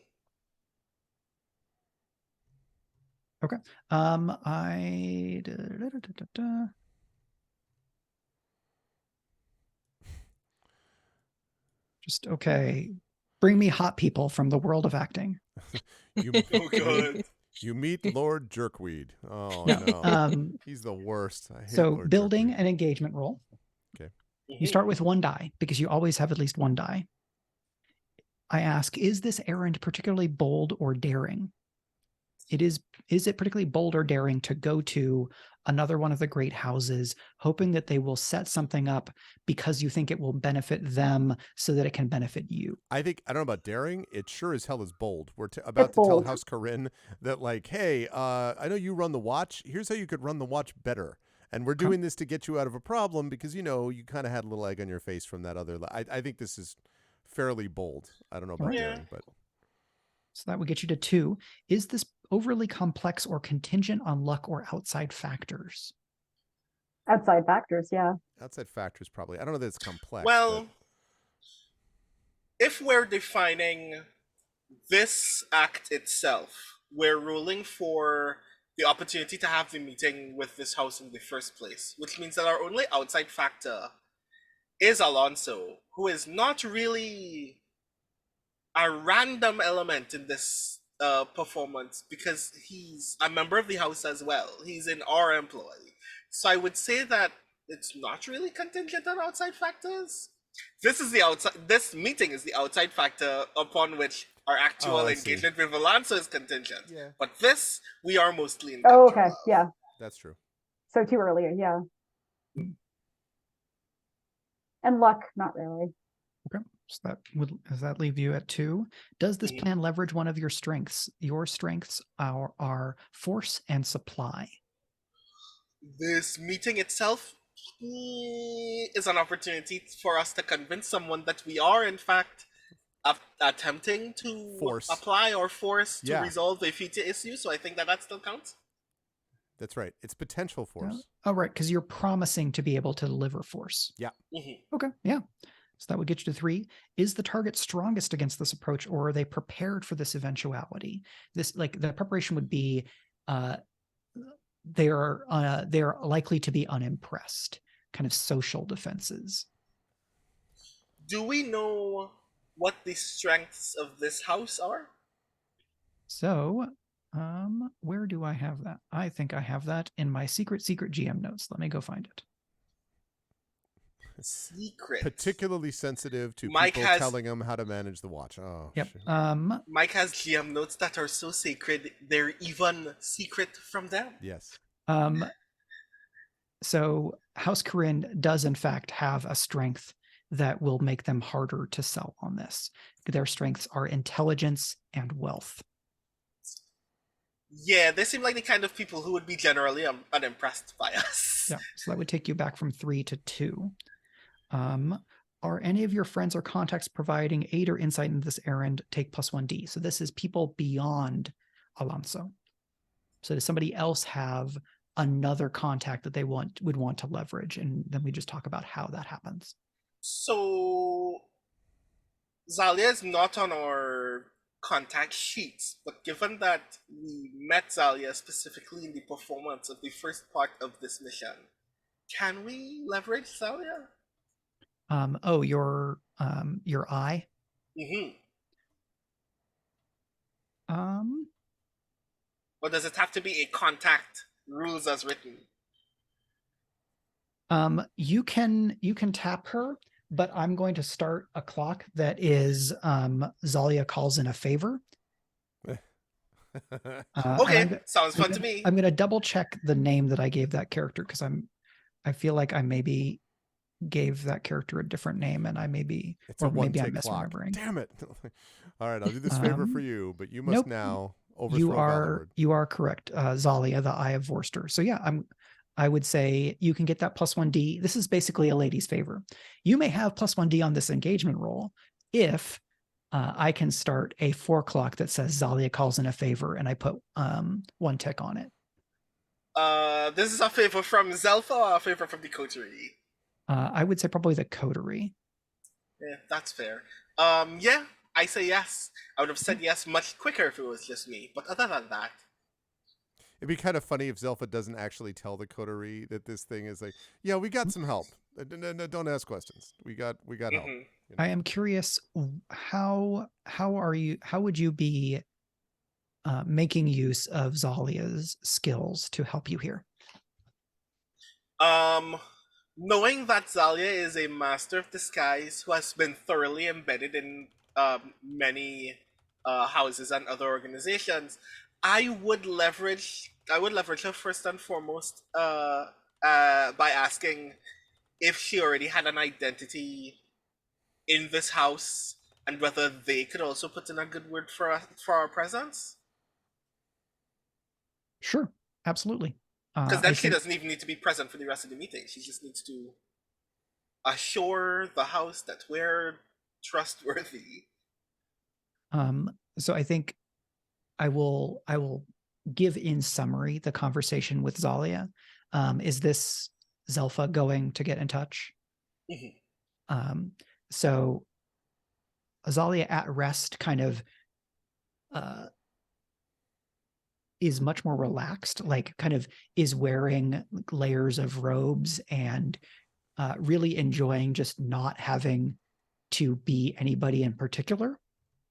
So maybe you meet her on the like kind of the rooftop terrace the next day, and she has just like a Real Housewives scales glass of wine, and has her like hair down and loose, and is wearing layers of robes. And when you ask this, she reaches over to like a set of flowers that she has, and she pulls off one petal and holds it up and says, "When I have 4 of these, I will come to you and I will ask for something from you and from the messengers. And I will be very disappointed if you do not deliver." Do we have an agreement? We do. She sniffs the petal and she sets it down very deliberately in front of her. You will have your recommendation. Good luck. Thank you. Okay. That's worth a die. I think that gets you back up to 3. But at what cost? Do you think that there are likely to be any other factors that would apply here? Other than distrust, no. Okay. Double checking the faction relationships. You are at 0 with House Corinne, so that's not going to impact anything. Does somebody feel lucky enough to want to make that 3-die roll?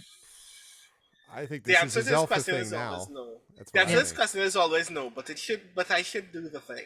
Yeah. It's all right. Just roll high.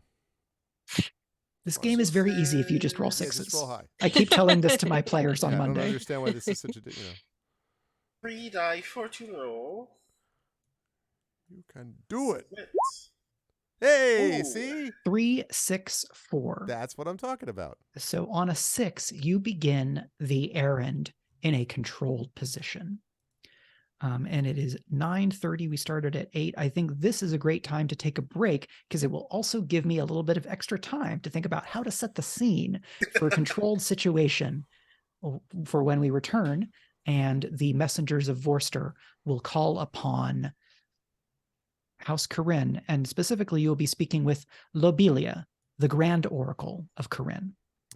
Lobelia. I see. Sackful bag. I feel outclassed. You'll be I fine. always feel outclassed, but like you extra. got your new suit, Lutris. It's fine.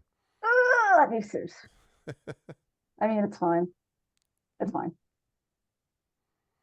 All right. Okay. So yeah, we will be on break for a few minutes. As we say here, a break for us is a break for you. So make sure to take care of yourself, get a drink, get a snack, cycle some liquids, stretch, move around, check in with somebody that you want to check in with. And we will do the same to maintain and support ourselves and be back with more drama in Court of Blades, Valloward. See you in a bit.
love that dark fantasy studio music that Mike found.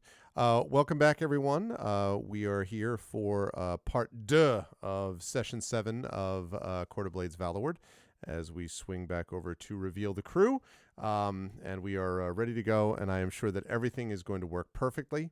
And we have all the stuff in place with Lutros' suit. I imagine we cannot possibly lose this social battle. So I'll hand things back over to Mike. Okay, so we join the messengers, let's say the following afternoon, when you have been, an invitation has been extended to call upon Lobelia Corinne, who is not quite the Grand Dame of Corinne, but is known as the Grand Oracle, and has quite a bit of an air of mystery around her, but she is also very present and active in the social scene. So she's not reclusive, but her company is very actively sought out because of her oracular capabilities. She is, as you walk in, you will see that she is dressed in her very common, her very frequent color, which is also one of the house colors, which is purple, because her lips are permanently stained purple, because she is a frequent user of the plentifruit. So early on, we established the kind of folkloric or the kind of folk speech idea of a purple lips as a shorthand for someone who is like a frequent plentifruit user. And so Corinne, whose colors are purple and silver, receives you in, it's not an especially large room. It's, if we were in like Bridgerton land, this would be like a room where you would like play cards and take tea, kind of a thing. And so it's very finely appointed. I think it's a little bit more adventurously appointed than House of Vorster, Vorster being very like solidly established in tradition and leaning more on that. Whereas Corinne is a house just as old, but I think they have a little bit more of a dramatic flourish. They cultivate that sense of mystery. My kind of people. And so Alonso is with you.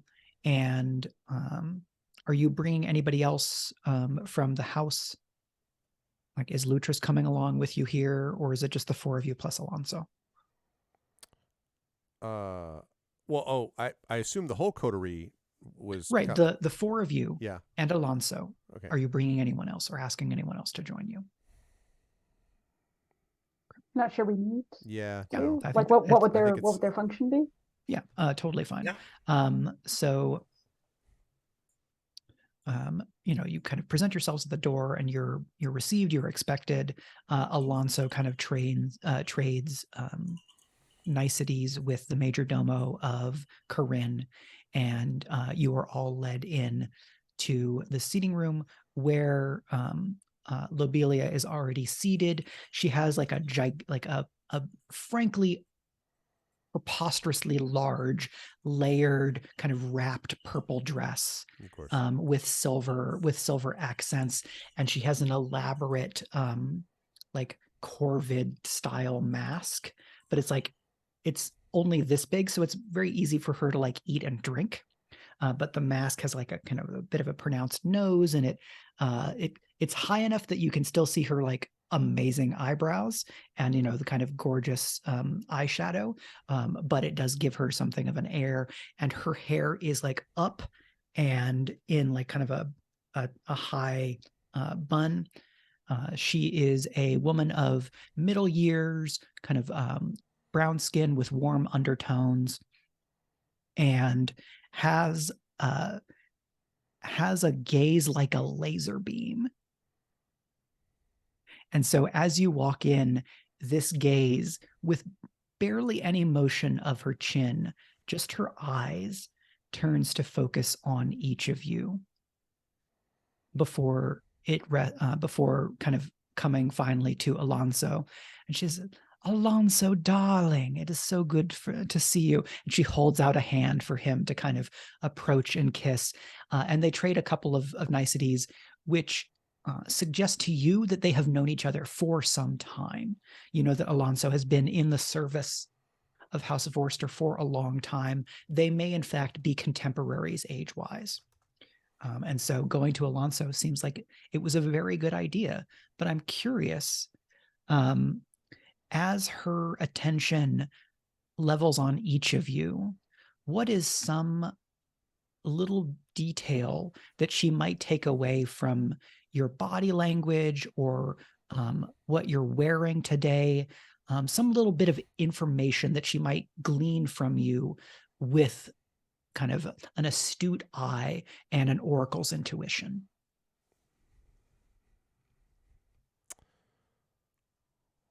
Well, I mean, when her eye falls on me, I would do a deep bow and flourish, and I would say, my lady, it is an honor.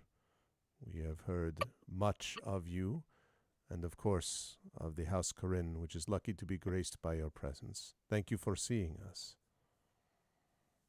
We are well pleased to receive the Messengers of Vorster. Your reputation is quite impressive, though. I hope that we shall see greater things from you in the future. You are most welcome, Bravo. And I sort of nod and allow, my companions to step forward.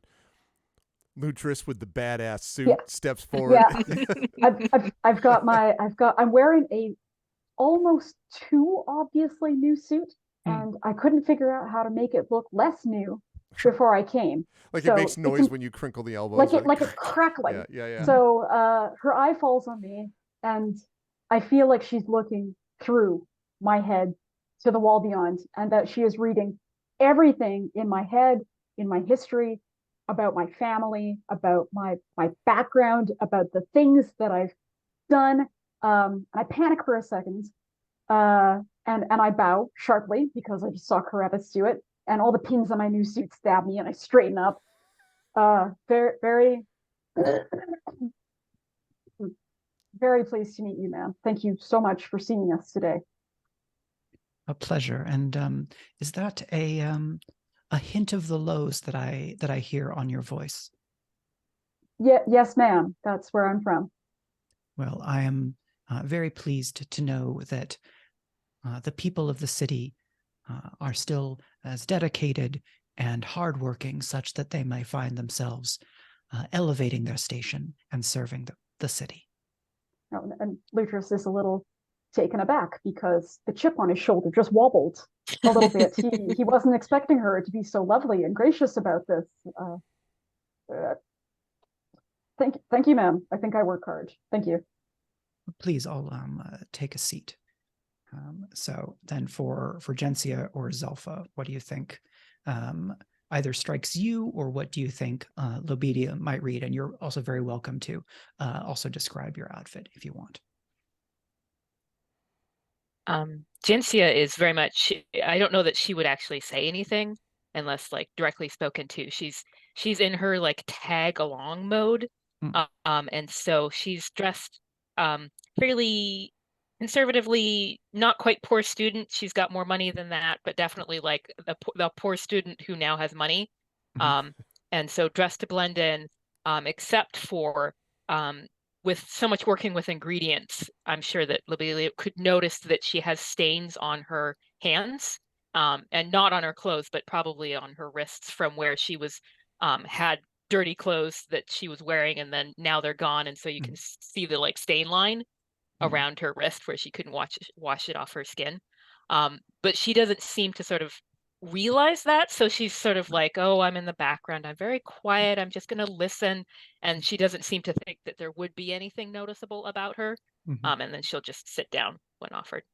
Yeah, I think I'll come back to Gensia because I have a thing, but I think that's something that comes later in the moment. And then I will turn and ask Brandon if you have an idea here, and if you'd like to describe Zelfa's outfit.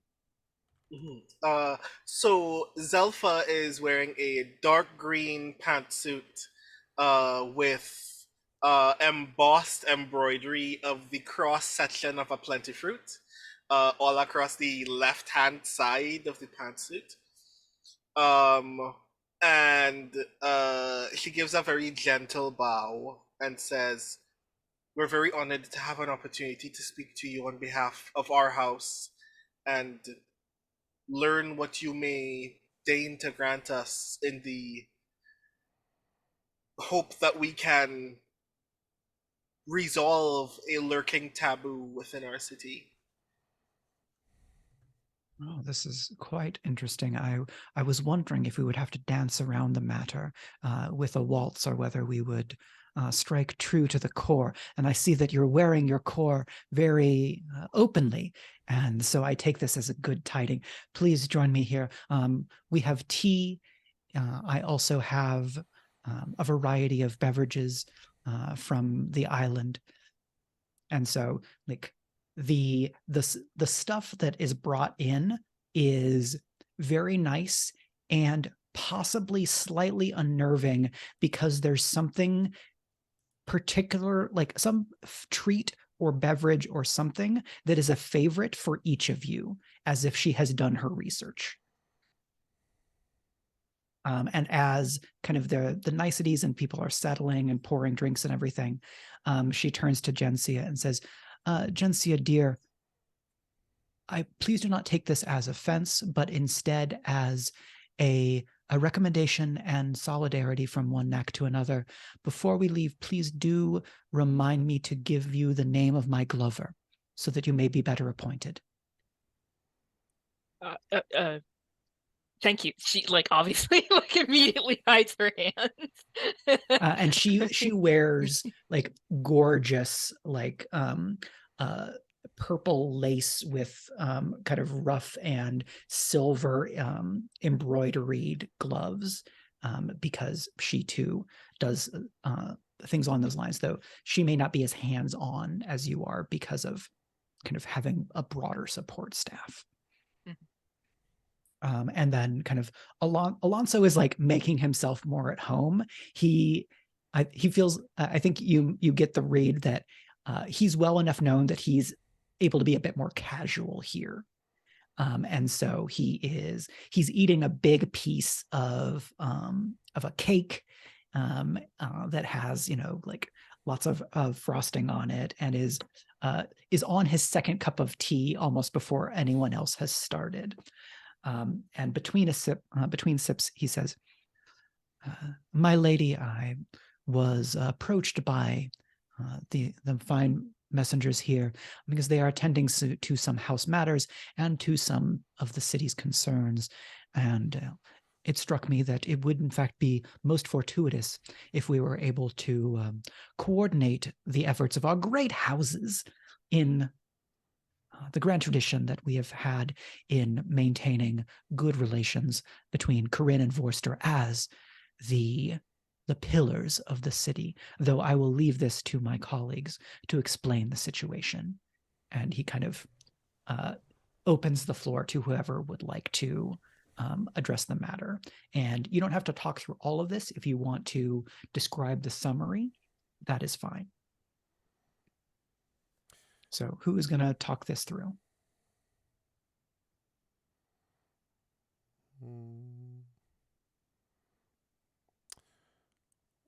I guess it should be me, as usual.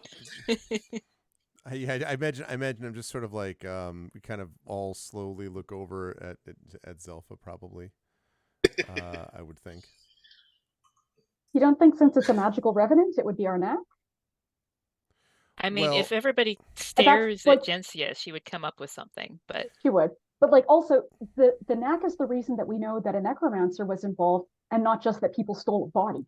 If Right. that's to set it up, right? We're trying. Yeah. That's true, but we're trying to appeal to get House Corinne to back our play for bringing the watch out, which is why why getting the watch involved. But I mean, yes, to sort of make it clear, because she's a knack herself. Also, maybe it makes sense that knack to knack. I mean, knack. having having the details is one matter, but I feel like making the case is another. Right. So I will make an opportunity for Gensia to jump in, but I'll probably begin. So I guess I'll say, Madam Corinne, thank you again for inviting us into your space. We hope to make our interruption brief, but suffice it to say that there is a revenant concern within our territory, within our territories that we would like very soon to resolve, and we're hoping to have the assistance of your own show of force in an attempt to close in on the area where we know that that revenant and the people who resurrected him are settling, as to reduce the amount of violence that might persist in that space. Suffice it to say that we're struggling against an organization that has resurrected one of the first Valloward. And it stands to reason that we'd like to make sure that that doesn't become as much of a mess as it can possibly be. Though I do say it would be quite a topic of conversation with Fairest the next time that I call upon their neck to have such a being slip through their fingers, raised against their will. Unless, of course, it is their actions that did so, though that would be quite gauche. Seems a little bit beneath them, rustic though they may be from their origins. At the moment, the cards had, in fact, suggested to me that the gates of death had been breached. How do you propose to return the dead to their sleep? We know where the shield breakers presently stay, and our hope is to contain that space and hold off all of their other partners, such that our brilliant Knack, Gensia, might free that soul using tools of her own formation that she can speak on greater detail of on her own. And I nudge Gensia very eagerly in the shoulder. She's excited. She'll start with her hands folded, but then she'll begin to gesture as she gets more into it. And she'll get at first quite technical about the shroud and whatever, and then she'll probably remember herself about sort of like halfway into her little spiel about all the different details, and then sort of take a swerve into talking about, since Libya brought it up, how obvious the necromancy was when she arrived on the scene, and quite a powerful necromancer, and this is not a good thing to have it large in the city, and sort of embroider on that theme a little bit too. Mm-hmm. Sure. So I think talking through all of this, she is very attentive and asks good follow-up questions.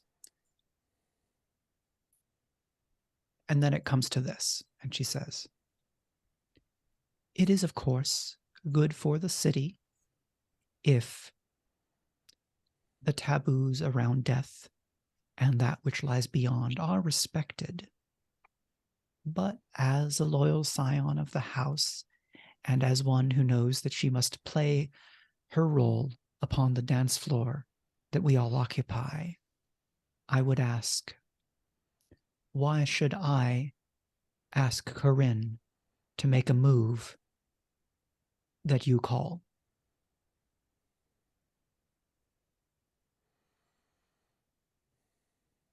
You seem quite capable, so can you not address that yourselves? And this is asked with what I think is fairly obvious playfulness, but after pleasantries, she's returning to the game. Mm-hmm. So go ahead, Zelf. Nope. Sorry.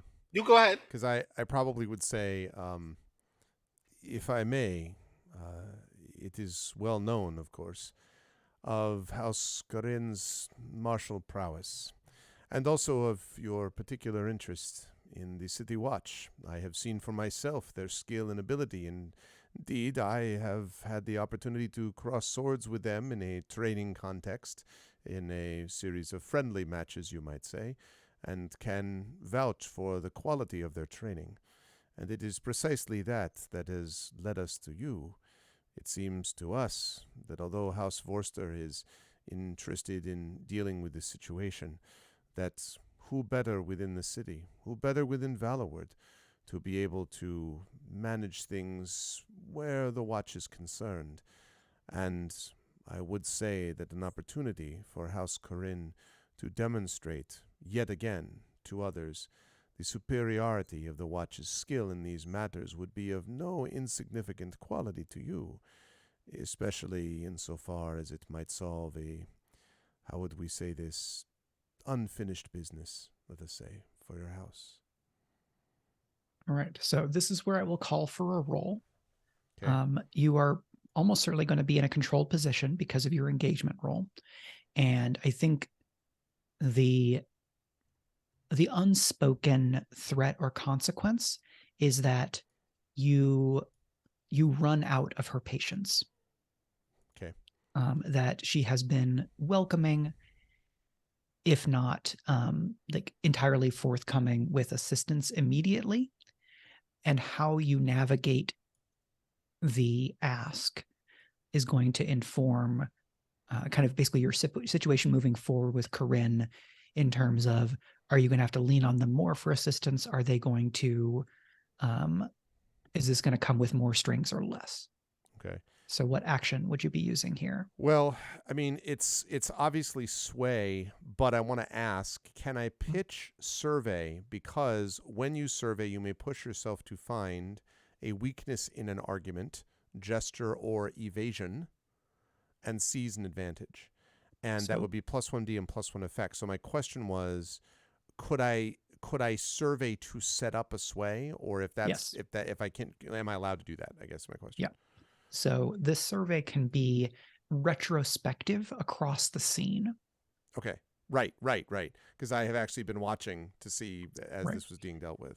So so that being the case, can I use gap in the armor then? Because yes. So to survey on Lobelia in the scene, you're going to be in a controlled situation, but you're going to have limited effect because she is kind of a notable principal of a house of a higher tier.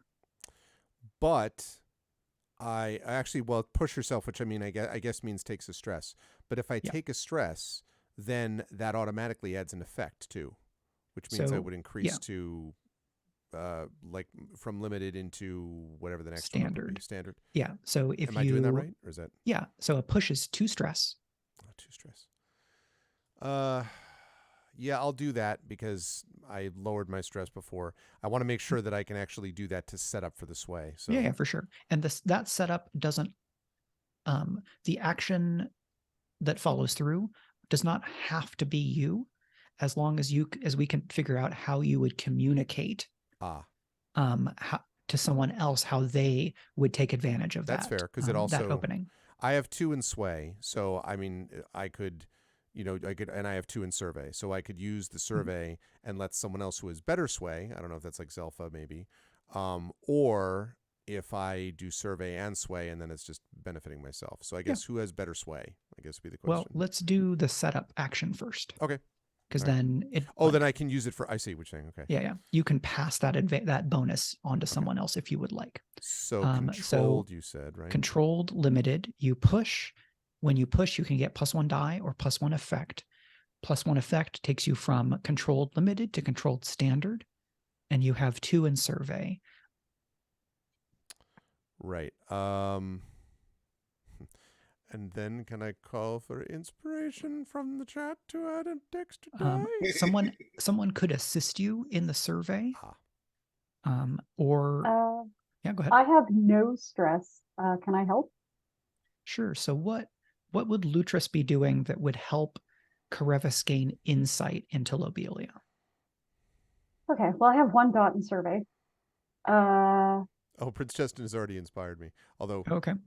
But yay. Does that count, Mike? I don't want to, make assumptions, but I am happy for that to stack with a push and an and an assist. Okay. Normally, you can push or get a lady's favor, and you can get an assist. inspiration is a special channel thing, it's an outpouring of community support, that is fine. Okay, so we'll stack that along with the assist that Lutris gives. Okay. Yep. Thank you, Prince Justin. So I'm curious, Premee, Oh, yeah. what form do you think Lutris's surveying of Lobelia and the situation take? What is he attending to? Could this be something he's done before? Yeah. Okay. Then maybe it's something not about Lobelia, but about the City Watch itself. Okay. Maybe he's aware that on the night that the tomb was discovered to be open, there was a conspicuous absence of City Watch officers in almost the entire region. He's heard from some of the people that he dices with that there were several break-ins that night, in fact, because the places that there normally were City Watch officers, they weren't there that night. Okay. So that's not something he's going to say out loud. But Right. if he's pressed. Yeah, and that's something that you could have communicated to Karevis so Yeah. that Karevis could keep that in mind and look for something in body language or subtext. Yeah. So if Lutris marks 1 stress, then Karevis can take another bonus die. And I will say that channel inspiration here is going to give +1d and +1 effect. So that is going to take you to, in fact, controlled great with 2 bonus dice. Ooh, I love it. Okay, so 2 bonus dice. All right. Now after all that awesomeness, now we just need to make sure it works. Okay. All right. There's my dice roller. Let's go. Okay, so that's 2, 1, 4, 3. Here's the thing about a controlled roll, though, is if you would like, when you're in a controlled position, you can basically press your luck by re-rolling with the same die pool at a risky position. So you would get another chance of getting a 6, but you have to take that result. And if you get a consequence there, it's a risky consequence instead of a controlled consequence. Now, a controlled consequence is fairly minor, so you might be fine to take that. I don't know, though. I feel like we built up a lot of bonuses to make this roll work. Because it needs to be a 5 or a 6, right? 4 doesn't cut it. It needs to be a 6 to get a success with no consequence. What do you think, y'all? Should I press the luck? I mean, it's XP, right? I'm always in favor of pressing one's luck. Yeah. So but it depends on whether your goal is success or dramatic efficacy. I think this is what makes games like this fun. Yeah, the randomness of kind of gambling on it. I agree. So yes, I will push. So I don't take a stress for that, right? I'm just switching. Yeah. So I describe it as press your luck. So you re-roll with the same. Everything is the same except now it's a risky position. Risky position. Risky effect. Great. 2 bonus. 2 bonus dice. Yep.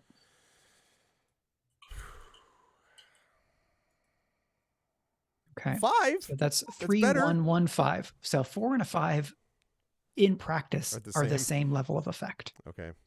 There's a consequence. That's fine. So it worked though, right? I mean, what I'm going to say is that the risky consequence is that instead of great effect, you're only going to have standard effect. On a standard effect, you will still get to apply gap in the armor, but you won't get a separate bonus that I would give you otherwise for a great success on a setup. Okay, that's fine. So yeah, I forgot. That was all setting up for the sway. Okay, so maybe so now we sway, and so the question is, do we take that benefit now and give it to someone else? So how's everyone else's sway look? I mean, I'm a big goose egg, so. Me too. Yeah. I have 2 dots in sway. That's and what it I doesn't have too. always automatically have to be sway because this is a forged game. You could consort and focus on like some aspect of connection through Alonso or someone else. Maybe consort is focusing on the like we both have obligations to the city part. You could try command, but that might go poorly. Do what I say. Listen, masked woman. Right. Like Gensia could theoretically choose channel and be like, well, I foresaw XYZ. And you pitch this is that kind of game, right? Like sway is the most obvious, but you as the players get to decide what approach you take here in the moment. And whichever that is, you will get +1d and +1 effect, taking advantage of the gap in the armor. And I think the gap here is that between Lutris's and Karevis's analysis, you get the sense that Lobelia is worried about the watch, that they may in fact be less directly under the control or influence of Corinne than Corinne might like. Interesting. And so you are offering them both a great opportunity and exposing a vulnerability. I have 2 dots in consort. Does that help? Keep forgetting how the dots work. That's what we would have. Yeah, 2 dots. So 2 dots in consort, and Zelfa and I both have 2 dots in sway. What are you, Gensia? What do you have for channel? I have 3. You have 3 dots in channel? Yeah. Yeah, I think channel, it's a little bit of a longer walk to get there, but it's certainly an option. Another option is a group action. In a group action, everybody has to roll the same action, but you only need 2 or more characters to do so. So you could have 2 or 3 characters roll sway, and you're kind of threading together your argument. And then everybody rolls their pool, and we take the highest individual die. But someone leads the roll, and for every character that doesn't get at least a 4 or higher, the leader takes 1 stress as they're covering for the stumbles. Oof.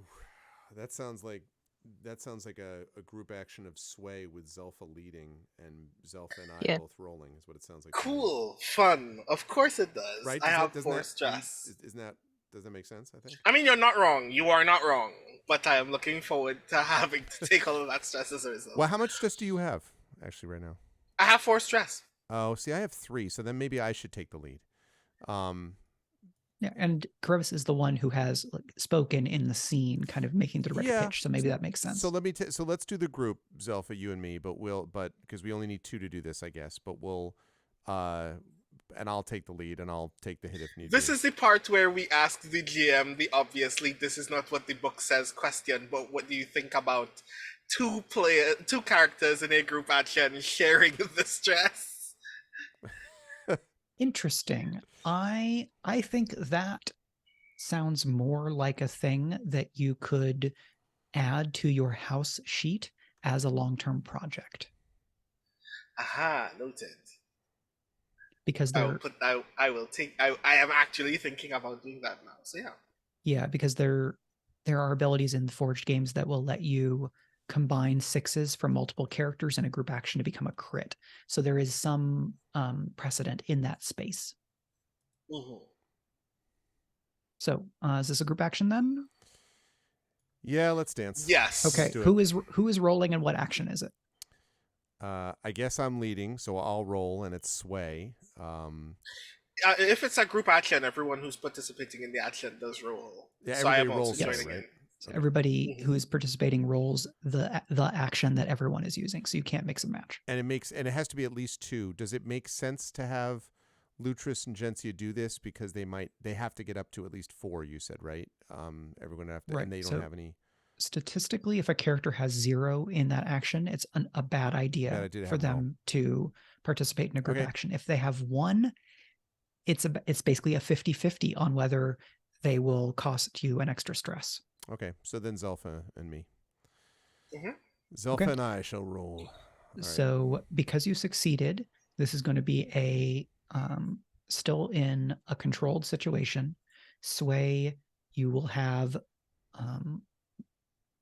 limited effect, but you can take that bonus from gap in the armor to get up to standard effect, and one of you will get to take a +1d from that bonus. Does it matter whom? I guess mechanically, not really. Okay. If you have the same die pool, otherwise. So the effect is limited or standard? So you would be at limited. I'm going to let gap in the armor apply to both of your rolls because otherwise it's too weird. So we're at standard. You would be controlled standard with sway, and one of you gets a bonus die. So does it matter? Brandon, you can take it or I can. Doesn't matter. Like, no, you go ahead and take it. It's yours. You did the thing. My bonus die. All right. You ready? Okay. So we are looking for Yes. at least 1 6 across the two characters' rolls. All right. 3, 2, 1. Oh, God damn it. Okay. God, so we got for 2 Caribus, 5s though. 3 5 3. For Zelfa, 5 3. 3 plus 3, I'd like to point out, is in fact 6. I just want that So to be noted that for the record. that would be a cool special ability in a forged To game. add, Like the ability to combine dice. At this point, there probably is a forged game that has done that, but this is not that game. Yeah, shoot. 2 5s But- though. Makes note. Maybe no one has done this yet. I'll do it first. Uh-huh. Okay, cool. Exactly. All right, I'll take the hit, whatever it is. So No one's failed, so you haven't. correct. Nobody has to take stress. Caribus does not have to take stress for failures. There's a consequence because though. there is a consequence. Okay. This or you could re-roll at risky previous. Ooh. That would mean both of you re-rolling your full die pool, but if you got the same results here, this would be a risky consequence for everybody So instead of a controlled. statistically, if we roll 5 dice again, we didn't get a 6 this time. Some brilliant statistician is going to tell me in chat that if we roll this pool again, we're likely to get a 6. Right, brilliant mathematicians in chat? Someone who has solved the Monty Hall problem, please tell us that we should reroll. Is this how this I would works? Like say we roll again to get a 6? Not getting at least 1 6 across 10 dice is less likely than it is likely. Okay. Or more unlikely than it is likely, sorry. What do you think? Do we dance this dance again? I am down for it. Again, failure in this narrative is just an opportunity to do more cool stuff. All right, let's do it. So sway again. It's risky. Yep. It's standard effect still, right? Risky standard. Okay, and it's 1 bonus die from me and none for Zelfa. Right. Okay. So risky standard.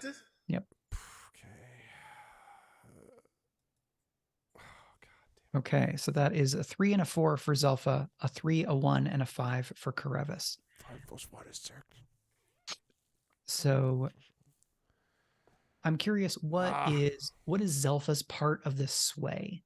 Is she taking a different angle? Is she backing Caribus up? Just to add a little bit to the fiction. Zelfa's argument is first and foremost, yes, it will make your house look good as it will make ours look good.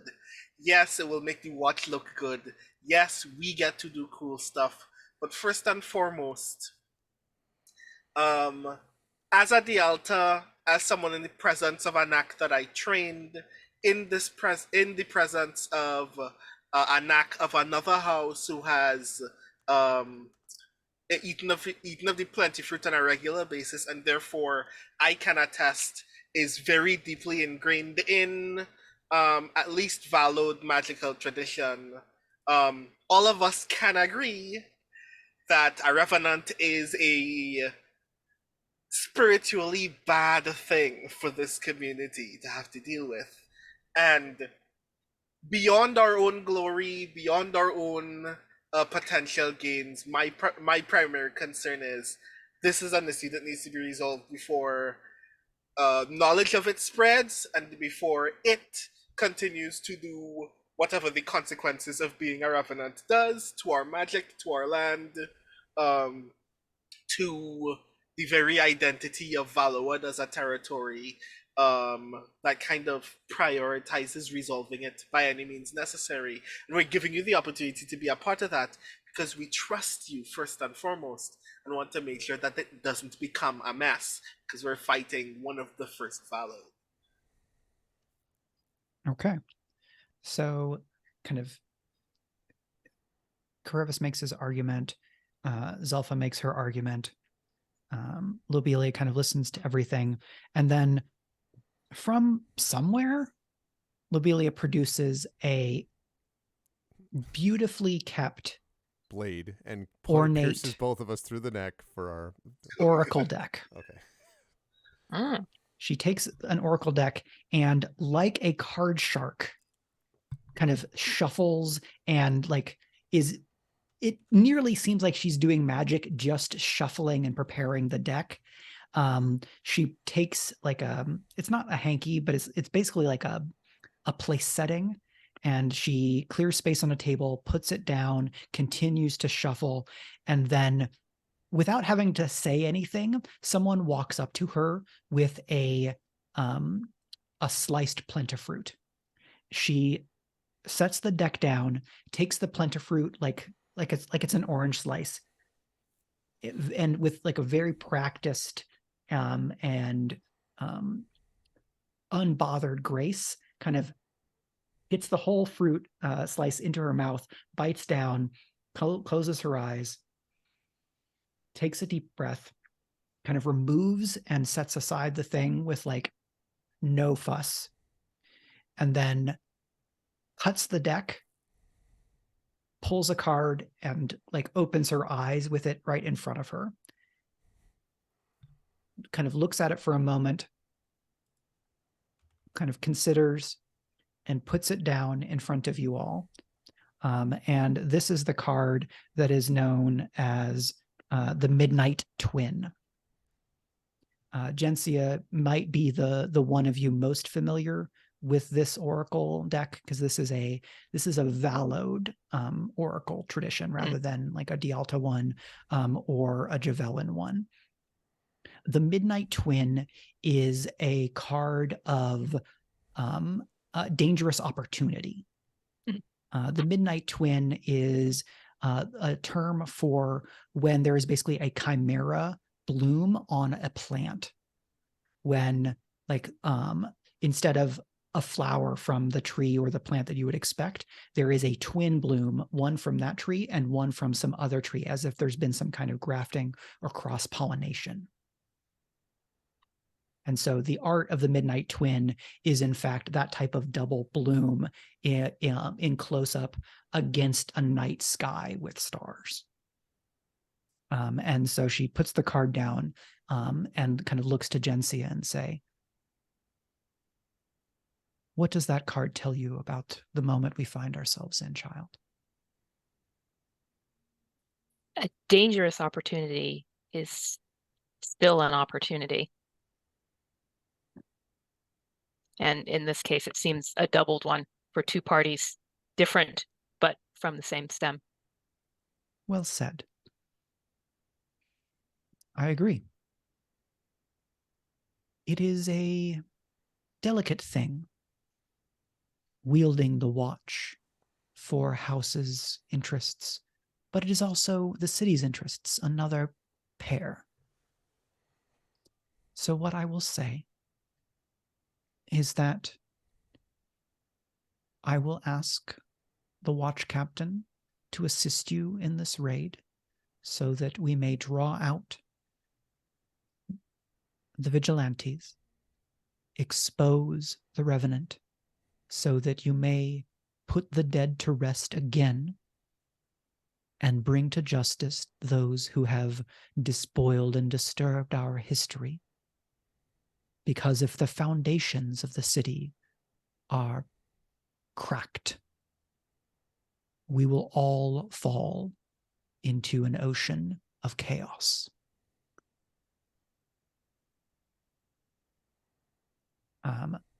So you're going to get what you ask for. The consequence is going to be that I think there's going to be more exposure for you. And how the form that takes is basically the stakes involved are too big for word to not get out, specifically among the knacks and the magically inclined. So more people are going to know that a revenant was raised, even if you are able to kind of put Villanso back to rest. This is a consequence you could resist. Someone here could resist it. We would just talk about how your actions in the scene would kind of disincline Lobelia to spread word of this around. So I want to ask a narrative question before I make my decision, although this is gonna definitely hurt me. On a narrative level, the secondary consequence of everyone knowing that a revenant has been raised is that if we succeed, everyone will know that the messengers of House Vorster are single-handedly capable of putting down a revenant. Yeah, exactly. I was kind of like, it's not maybe the worst thing in the world because they know we didn't raise it. So, you know.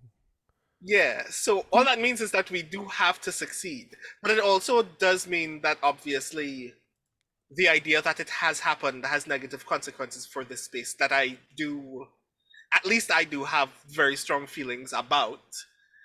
So I guess I'm asking on a narrative level, does the fact that I don't like the idea that a revenant exists and that other people know that it does exist necessarily outweigh the potential glory of the messengers being the ones that single-handedly put down a revenant?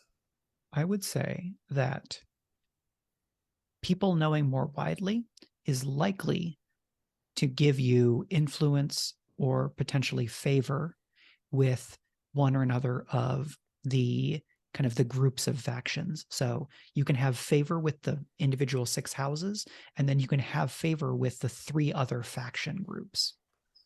So you might be more likely to gain a favor with one of those faction groups if more word gets out. What I will say is that you already have 4 exposure.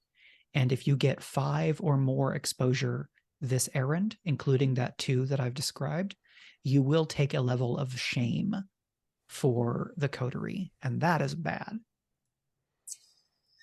Yeah, that's bad.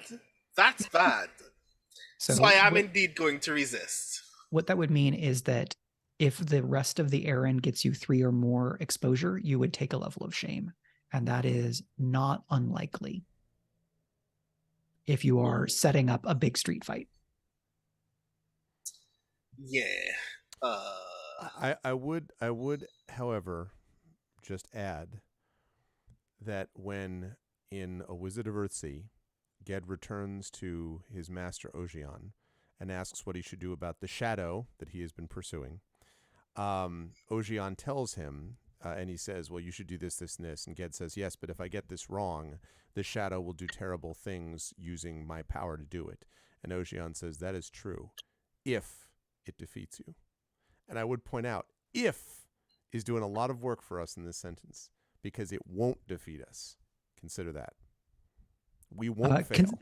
Consider that I am not the late, great Ursula K. Le Guin. And this is a different story. I know. Of note, mechanically, is that exposure is a thing that you cannot avoid during an errand. So minimizing it as much as possible is just gave me a chance valuable. To Ursula Le Guin. Yeah, to get 0 other exposure, you would have to basically carry this out with almost no one else knowing that it happened. Mm-hmm. So possible, unlikely given the approach you're taking. Mm-hmm. So if I do resist, I will minimize some level of that exposure, yes? If you resist, you will be able to prevent both of that additional exposure. Right, yes, I'm going to do the thing. Okay, so I think that could either be a mind resist or a spirit resist. I think spirit is more likely given the type of action that you all have been taking. And I'm curious how Zelfa steers or mitigates or impacts the conversation that might suggest discretion being important here. Continuing with the train of thought that I've already established, I'd qualify then that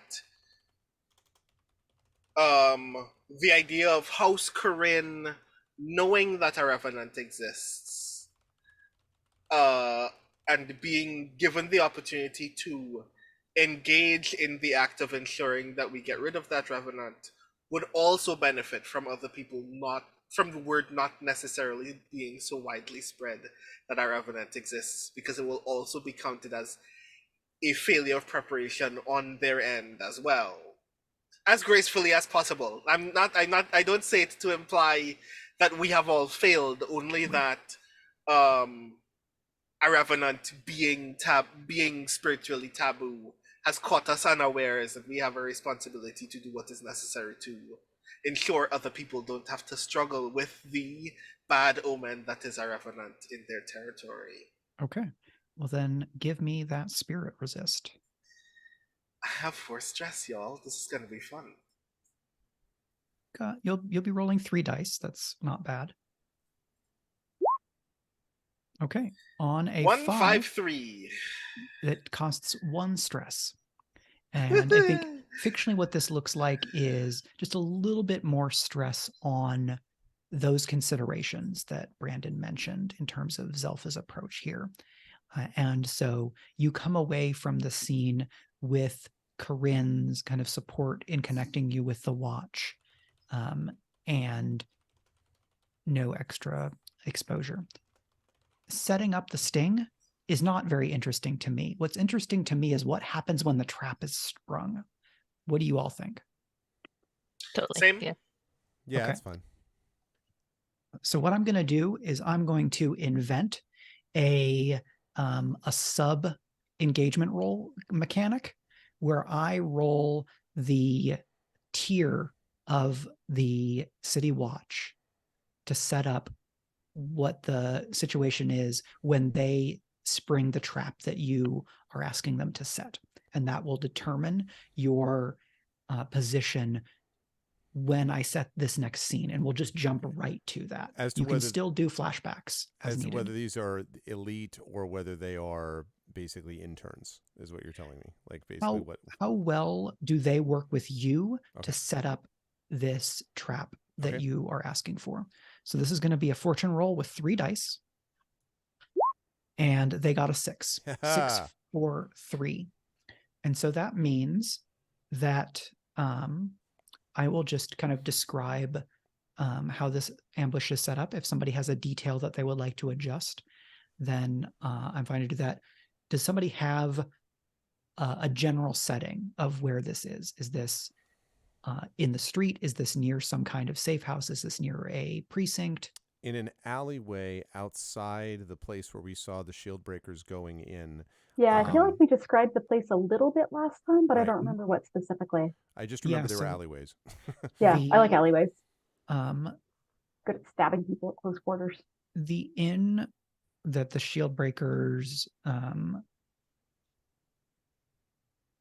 keeping Villanso. Where's the name of that inn? The inn is the Leaky Sieve. It's very easy to get people out of there. And If someone has a recommendation of a campaign tracking software that is usable without having to learn a lot about technology, I would be very happy to take your recommendation. I actually used to so- know something about that. Do you know about Alchemy RPG, which is like does a lot of there's campaign tracking associated with it. Anyway, I can talk to you about it later. It's a lot of bells and whistles and maybe way more than you need, but they do have a campaign tracking aspect of it. So. Yeah. So let's call this the Rusted Shield. Is the name of that thing? Maybe it just changed names. Good place for the shield breakers to go. The Rusted Shield. Sometimes continuity is a casualty on the way to expediency. So it's an alley outside of that inn. I will ask somebody else for another detail, and we can build it this way. What's the lure? Yeah, I was going to ask that earlier when Karavis was discussing, well, if we just lure the Revenant outside, they don't eat brains. So I don't know how we're going to. Well, no, we're going in after it, aren't we? Aren't we luring? Yeah. I thought we were going to go in after it. Right. Well, we have to lure the shield breakers out, though. This is Okay. the lure for the shield breakers, I assume. Oh, the lure right? for the shield breakers. I'm Okay. guessing. Is that right, Mike? I think that's what we're talking about. Correct. And I found my notes. It's the bar is literally called the Broken Shield. Oh, okay, cool. Oh, nice. It was even more on the nose than I was remembering. Of course. Super original, Wow, these people. how subtle of them. I'm The shocked shield that we breakers. didn't Where find do- them before. Let's call it the Broken Shield. Oh, good one. Right. I'll never guess who It's it a is. question then of which of those names came first. That's true. Yeah, so you know how in terms of how the shield breakers operate is that they go to places to try to quote unquote address crimes the watch won't, or they will try to highlight the watch's complicity or corruption. So if you could set up a situation like that, you might be in a good position to draw them out.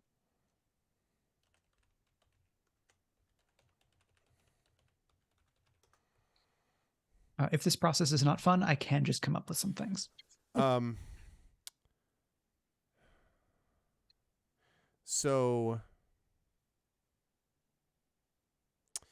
is there a way to do this at the end? Can we say this is at the end of a week, a long week, been a long time, and there's a fair bit of alcohol, therefore, that has been flowing within the broken shield. Okay. And that means that when we stand outside and begin to loudly declaim the cowards, greenhorns, and literally I'll use the joke I used in chat, more like the shield punkers, perhaps, the shield buffoons, the buffoon breakers, and I can lay on as many insults as you like. All right, so which are yelled into the center of this very airy, drafty inn where all the noise comes through, that sort of thing. Okay. And with a bunch of people basically saying if they were real warriors, if they were real men, they'd come out and deal with this. If they were real fighters, they'd come out here. That sort of thing, right? Okay. Yeah, that's fine by me. So it is, I don't know if we use the same clock, but it's the equivalent of 11:30 on a unseasonably hot early summer night. It's like, what if you got an August day in late May? And so the glasses of ale are sweaty. It is hard to not be a little feeling it. Yep. Everyone should set load now, if you haven't already. Your load options are light, where you have up to 3 gear items, or loaded, which is up to 6. So pick one of those. I need to go in. I think I need to go in loaded. We're about to deal with a revenant. I have a feeling I'm going to be front and center in trying to get this thing to stay in one spot. Do we know what my frightening weapon is? It just says a frightening weapon. That is up to you. Oh, how delightful! It's our courtier. That you just pull him. He's already terrifying. You just pull him out of your bag. I was hoping it was some kind of like magical rocket propelled grenade, but yeah, no, that's fine. Also works. I can also throw the courtier at people. Would you like 10 exposure every time you use that weapon? Okay, so has everybody set load? I have now set load. Okay. I don't know how to do that. Mm-hmm. You just tick a diamond on your sheet. This is on the far right of the sheet in the gear section. Load is right beneath push yourself or take a lady's favor. Load discreet or loaded. Oh, God, I bet I'm going to go loaded. Okay. I'm going to loaded. I think it's, and everybody, you should not have to, all of your gear should be unticked from the end of the last errand. So you are able to reuse any of the things that you used last time, or use other things if you need to. So it is evening. It is hot. The city guard lies in wait, and you stand outside the broken shield. Who is the person who's going to call out in a manner that I cannot help but imagine as being similar to the classic New York set film, The Warriors? I mean, I would like to volunteer. Go ahead. Yeah, this absolutely sounds like a Kuth thing. I don't know. It could be a Kuth thing. Maybe I pretend to be slightly drunker than I am, although actually I have been sipping discreetly from a flask that I've been hiding in my clothes for most of the afternoon. So I call them a bunch of eel bellies. I call them a bunch of lily livers. I tell them that they take money from, I don't know, let me think. Let's say some particularly corrupt gangsters that we know about. Let's say that they do indecent things with livestock, and I've seen it. And the livestock thing gets at least one very big guy out the door. And I stand in front of him and I go, you're the sheep shagger. I remember you. Okay. At the top of my lungs. Yeah. So what action is this to provoke them? Still in your suit. Ooh. I remember. No, I'm not taking my new suit on this thing. No. I spent so many Vallow bucks on that. Actually, I don't know. What currency is it? Vallow buck?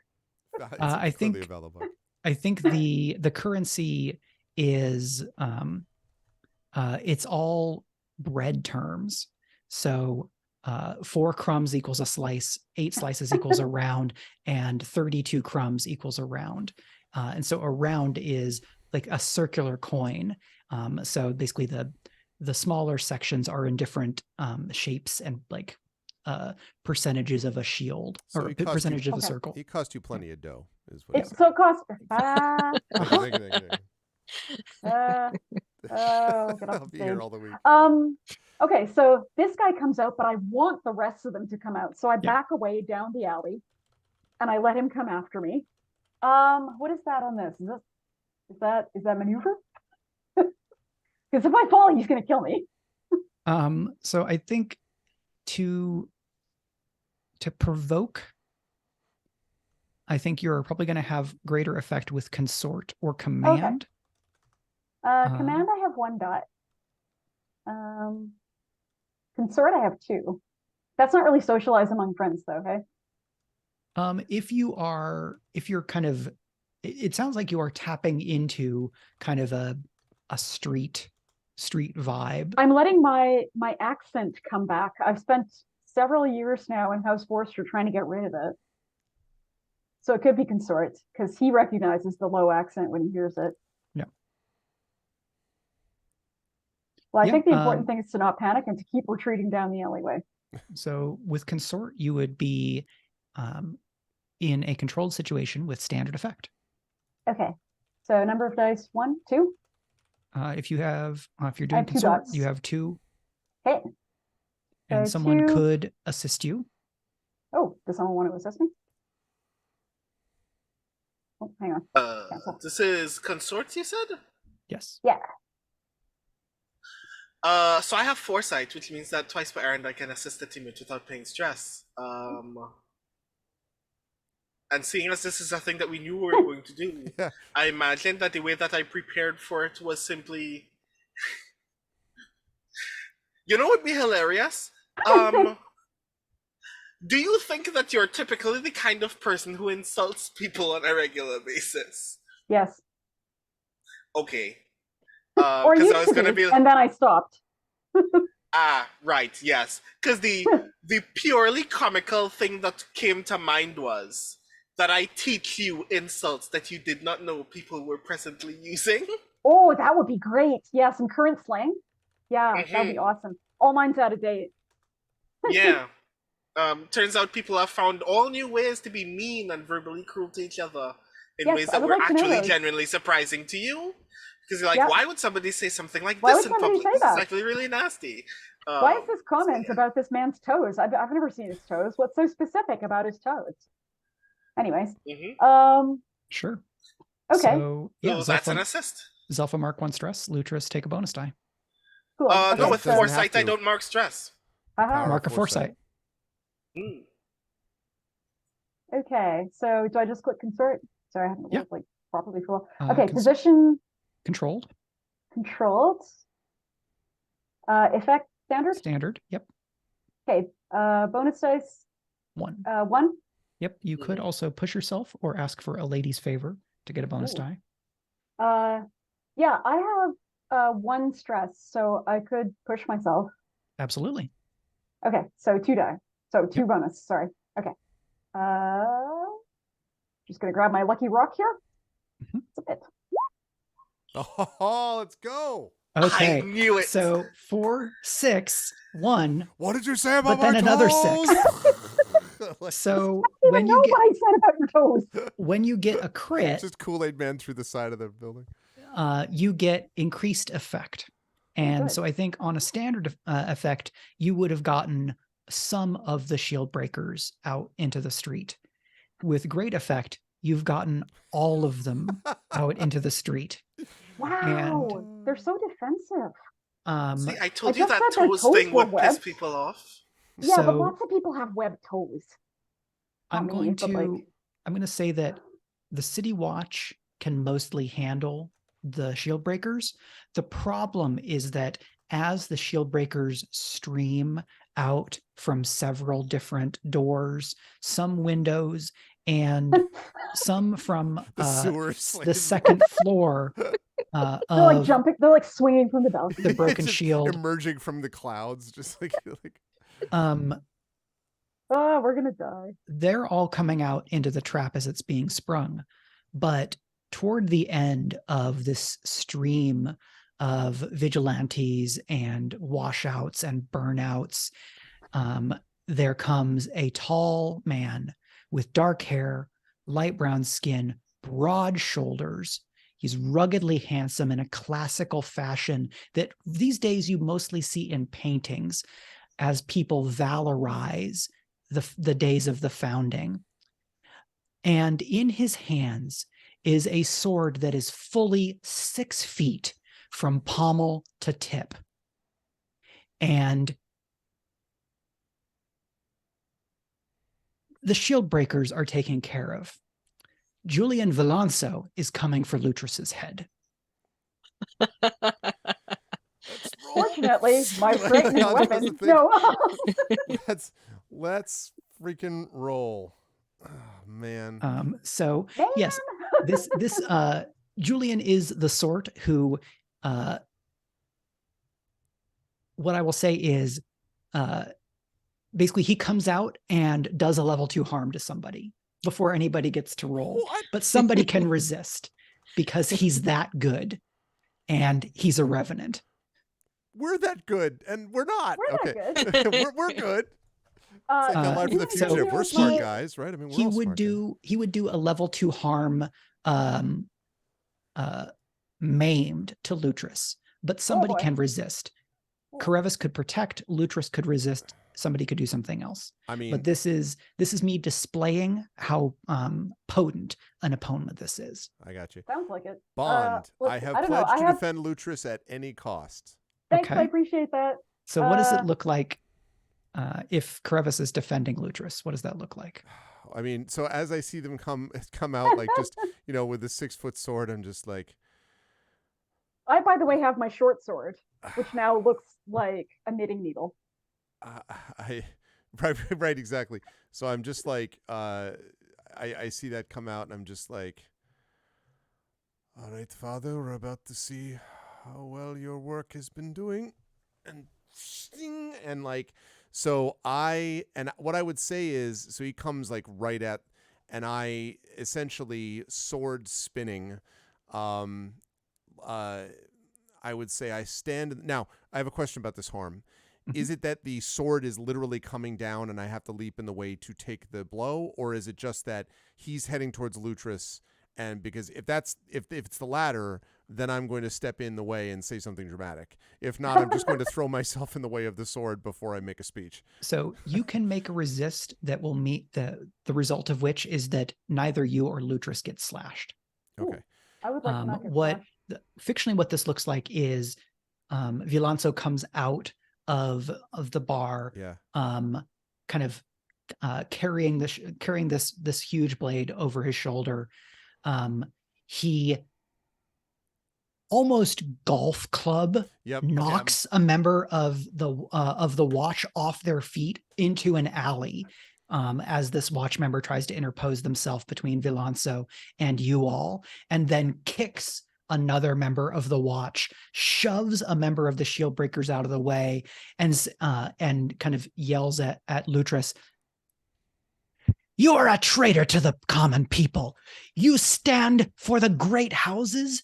We were the protectors of this people before there were great houses, and you have turned your back on where you've come from. Face me, coward. And like rushes at you with the big sword. So I am that's wounded. perfect. That's a perfect setup because I say as I'm running in, and I want everyone to in their mind Boromir and the Fellowship of the Ring running up to protect Pippin and Merry, right, with the sword, and I'm just like, you were also dead, and I come underneath the sword, and I come up with my sword to block it. So this is very much the block the sword out of the way is what I'm doing, Boromir style. So this is a body resist if ever there's been one. Woo. You could also use your special armor here if you wanted. Right? Yeah, let me double check because I actually, did load myself up, to be clear. I have a special armor that says resist a complication for you or your coterie related to talking your way out of, which is not the case here, or running from trouble. No, but I don't think I can run. Mine is related to physical obstacles. I think that this good. actually fits very appropriately. So can I resist that just by having the power of the armor? Yep. So mark your special armor. Okay. I may have already marked it. How did you should unmark your normal unmark armor? So just mark the one by special. Because you can have your special armor. Should I unmark it or remark it? No, put a red diamond in it. Right now it's empty. I see a circle. What do you? I'm sorry. Okay, I understand that. No, I see it. I see what you're go saying. to armor uses. Yeah, no, I see it. Right, special. Yep, I got you. Yeah. Okay. So yeah, you well worth it. You kind of dash through the fray, and like as this is happening, there are clubs and shields and knives and some swords. Like, there's 30 people having a fight around you as the shield breakers kind of spring the trap. And Villanso moves through this, and then Karevis like weaves and leaps and pushes and kind of slips his way through the fight to interpose himself and block. Dual wield, like, let's go. Like, comes down, blocks away.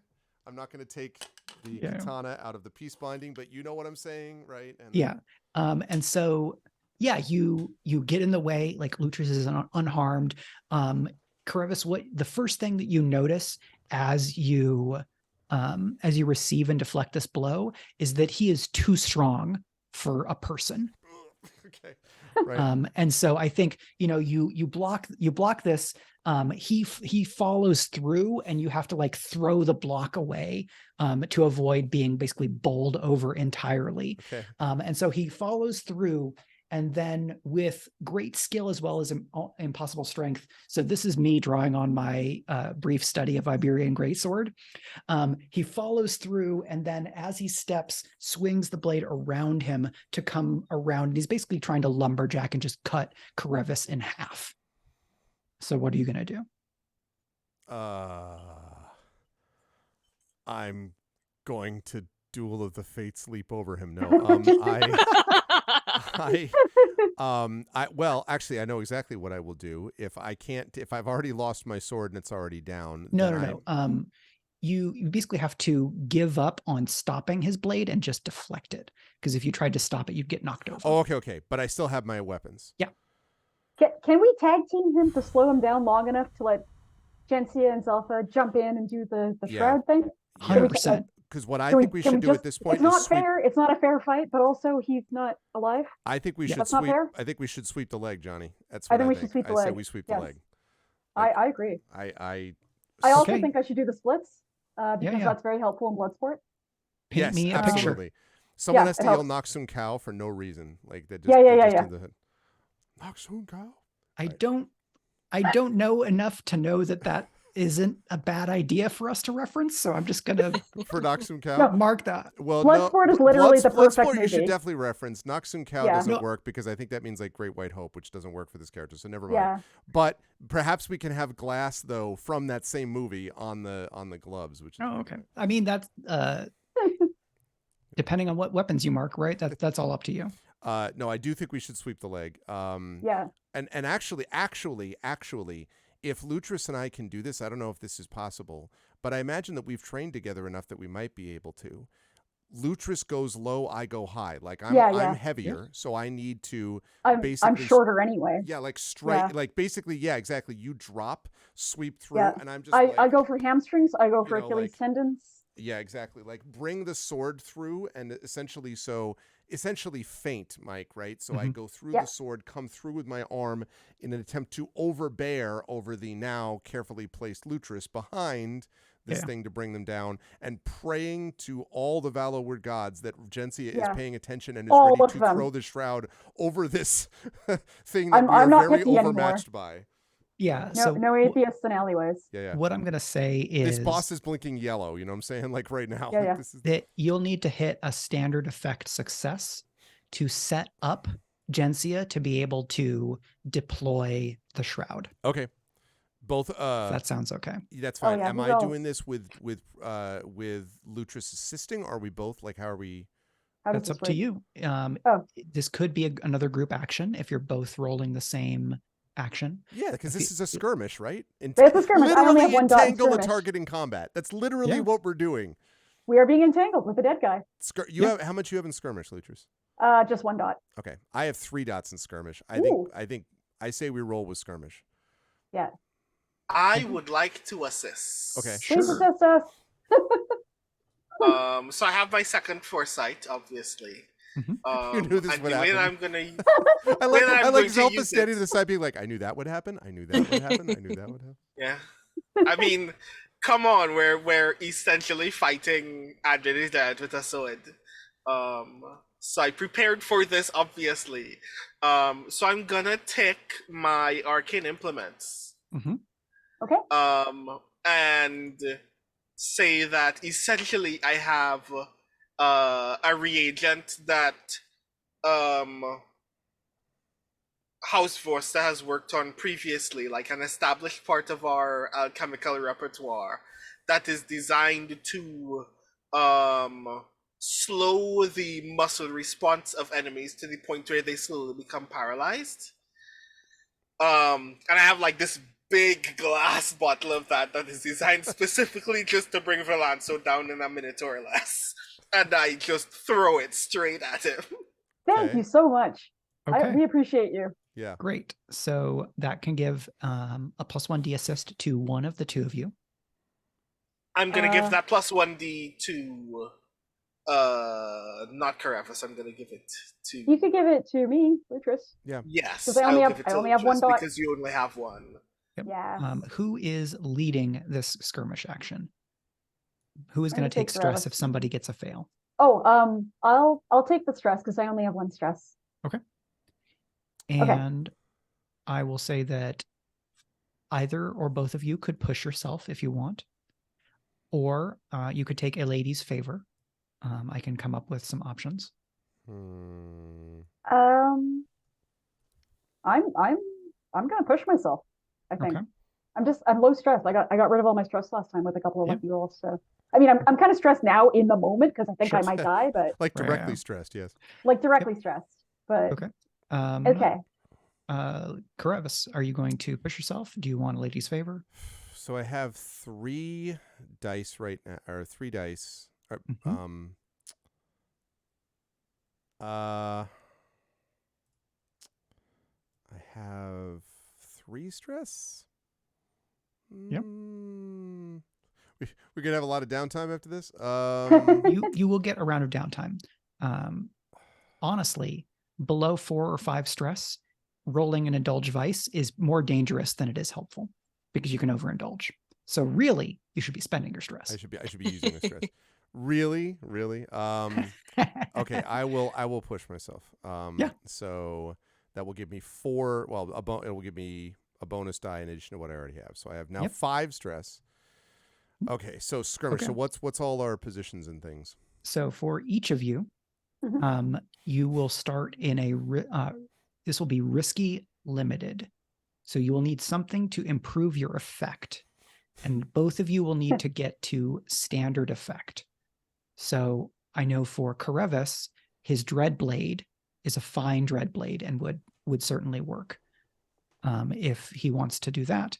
I think for Lutris, the question is, do you have something that will improve your effect from gear or an ability? Good question. So my gear, I think we agreed that I don't necessarily want to use the frightening weapon because that may vaporize Villanso, which will actually not lay him to rest. So I find wrecking tools, which won't help. Something destructive, which is very vague and might. Fine inebriance? No. And a fine bit of blackmail? No. a frightening weapon, it does not have to be the same weapon every time.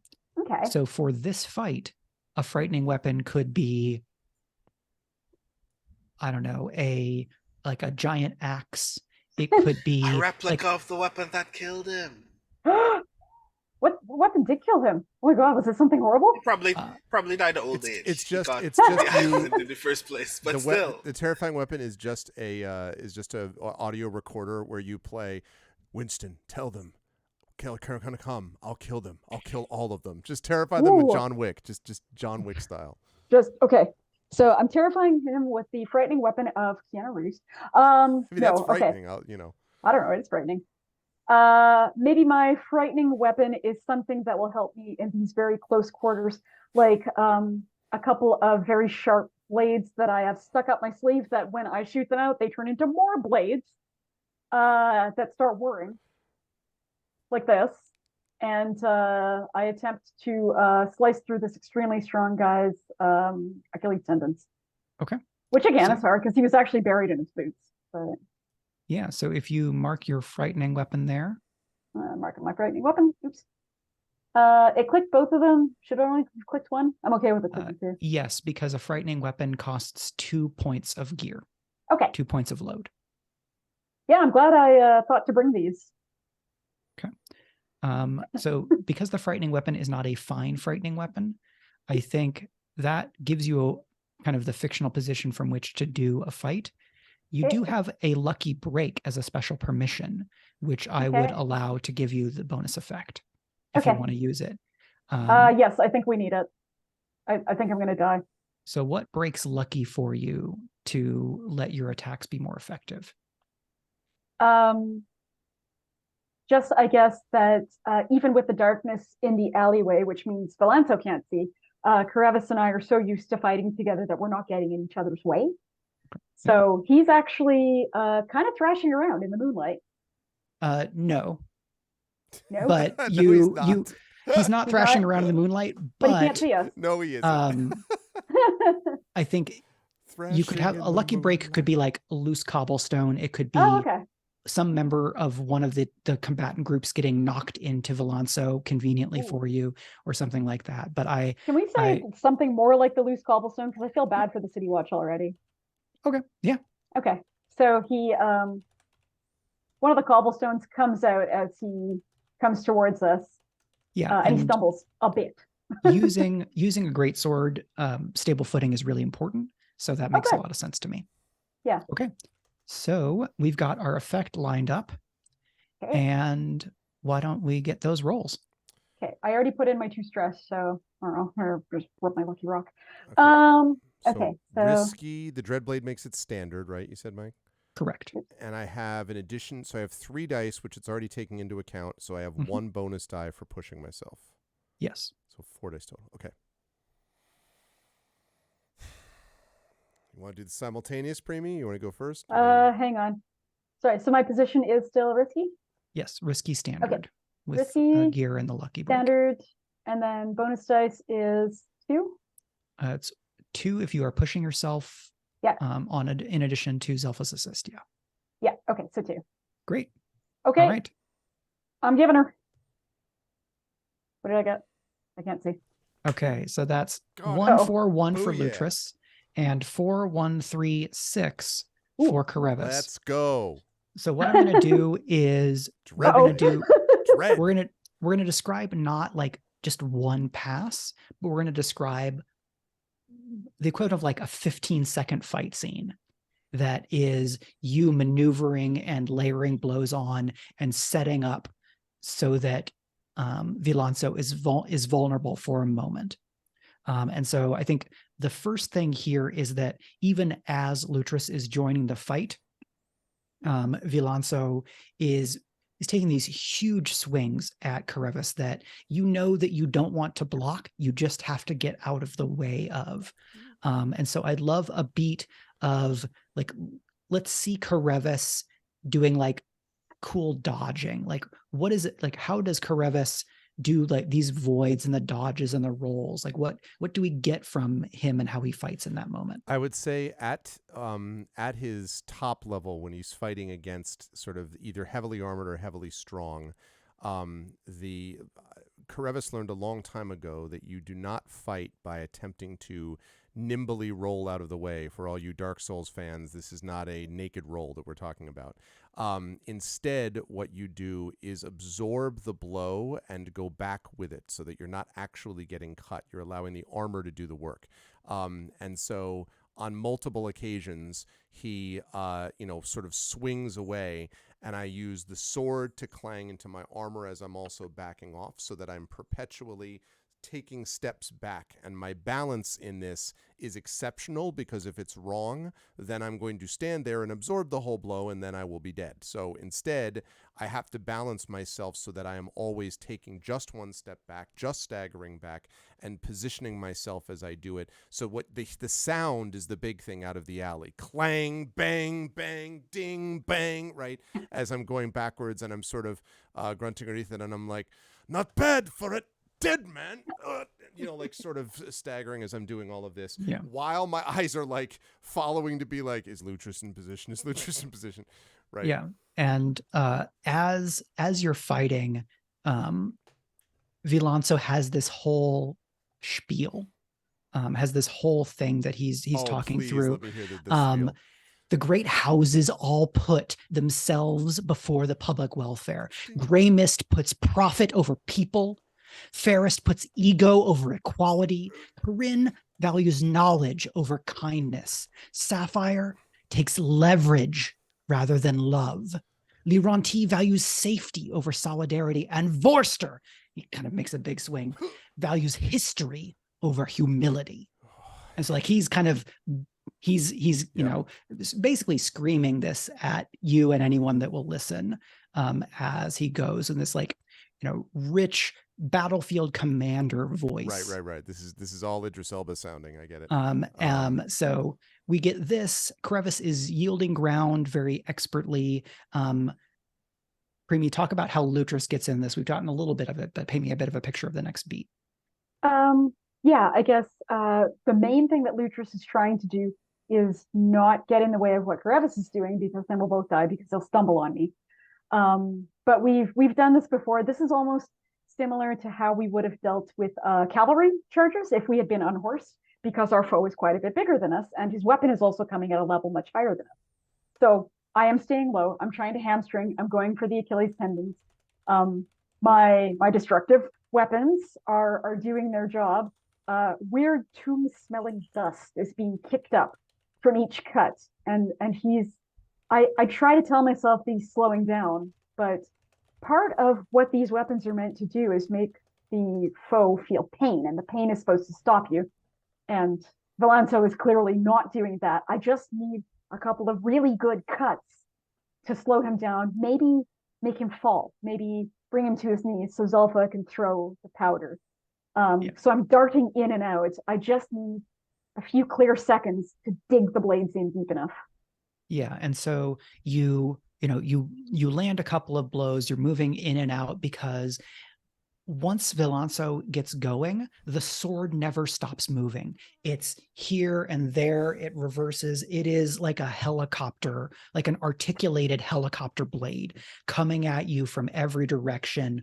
And he moves beneath it like a tower holding up like the bell that calls you to church. He is fairly inexorable, but Zelfa hits him with that powder, and bit by bit, moment by moment, the cuts add up. Karevis is able to, a parry and a void turns into a minor cut across the arm, a slash to the gloves, a stab into the leg. He keeps moving. Villanso does not slow. So you're getting like basically fast zombie swordsman stuff going on here. Awesome. And it's back and forth, and he lands blows that are not capital H harm, but I think it's hard to imagine both of you getting away from this fight totally unscathed. But what you do over a number of moments, while dozens around you are playing out in their individual fights and their small melee, is that Lutris cuts deep enough times that literally the body parts are not holding together enough anymore. Like, it's not that the hamstring is painful, it's that the muscles don't work. Tendons are very important. And Villanso stumbles, and then Karevis is able to basically turn a deflection into a disarm, and the greatsword goes scattering and trips several people, and kind of turns into like a bowling strike as like people come crumbling, and the blade is clattering across the cobblestones. And Gensia, this is your moment. So but we got to knock him because he's stumbling, right? So he's disarmed and he has stumbled. So I would lay my shoulder into him to knock him over while Gensia is doing it, and just being like, "You forgot to study Vorster's history, then," and bash him in. So then he hits the ground, and then I'm just like, "Good, do the thing." Yeah, and it is probably the hardest Karevis has to work as an athlete in a fight in quite some time. Because of Villanso's supernatural strength. Yeah. So, Gensia, you've been able to kind of pick around the edge of the fight until this moment. So this is going to take a roll, but you're in a position to be able to do it. Tell us what this looks like.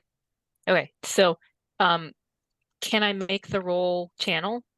Absolutely. Okay. Because I was thinking about that because she wants to use magic to increase the chance that it is actually going to cover him properly. Yeah.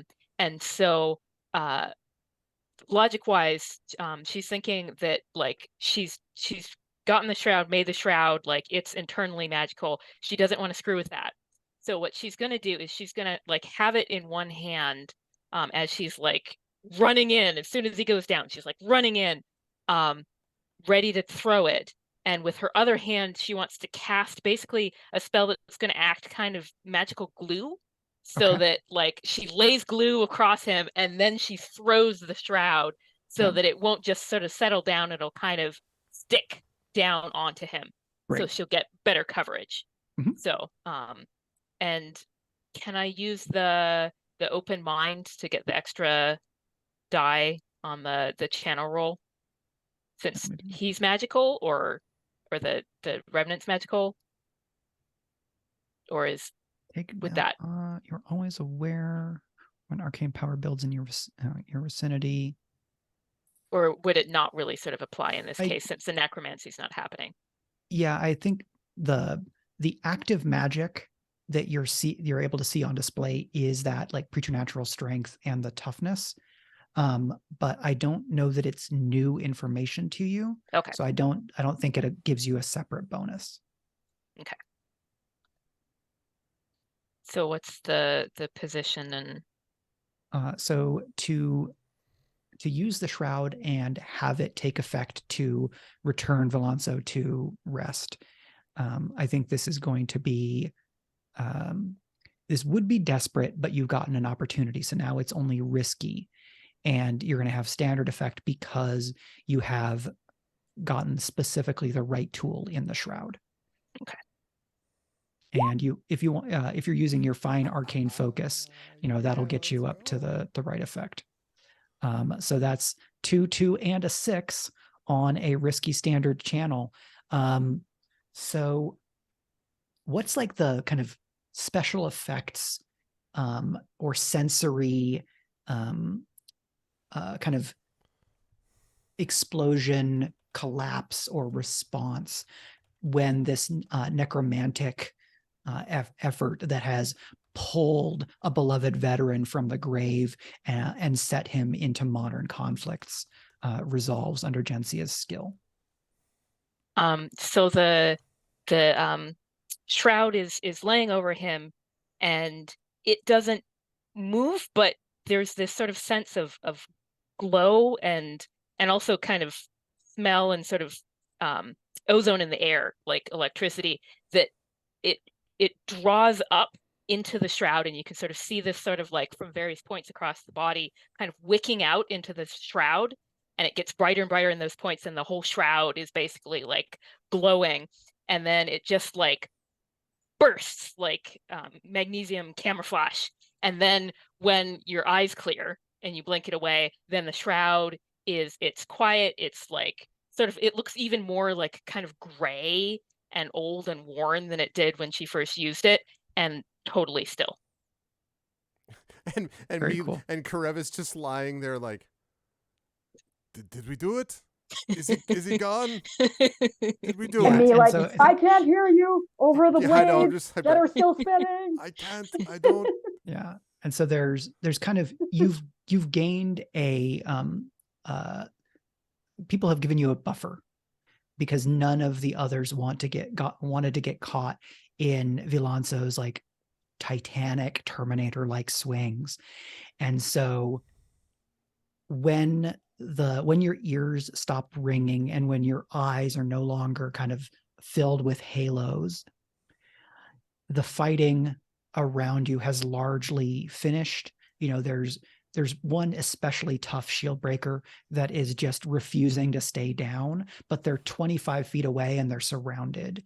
And before you, you know, we have the 3 figures, and 4 if Zelfa is approaching, having just used the powder. All 4 of you stand around almost as if at the cardinal points, and between you is a 6'5" veteran's body laid out fully in a shroud, as if he is ready to be taken to be buried, and as if you are the pallbearers doing the work to return his spirit to the beyond and to kind of take him away from fights that are not his own and that he was never meant to fight. And the shield breakers, the ones that at least are there, are captured, injured, or run off. And so the shield breakers did not have a great time of it. I think in the montage that follows, some of you might get a sense from the watch that they have a rather inflated view of their role within the situation, and are not especially interested in any of you talking to them like you get to tell them what to do. Like it's like you are a bunch of confidential informants that helped spring a sting. But the work is done, and you are able to return the body to Veterans Rest. We get in this kind of epilogue montage. There is a ceremony of reinvestiture, and kind of some assembled dignitaries from House Fairest invite kind of you, and then a couple of people, including Lobelia from Corinne, as the body is reinterred. The wards on the building are resealed and redoubled, and then it's the next day, and the sun sets again on Valloward, the city that Villanso helped fight to create. Now people are getting to enjoy hundreds of years later, and he does not have to keep on fighting. Did the watch happen to capture the necromancer? Was he there in the building? He or she? They, I guess. None of the people that are captured among the shield breakers confess to being the necromancer, nor do I think Gensia's divinations indicate that any of them would be a knack of that power. Dang. But we do have several captives. You do have some captives, yes.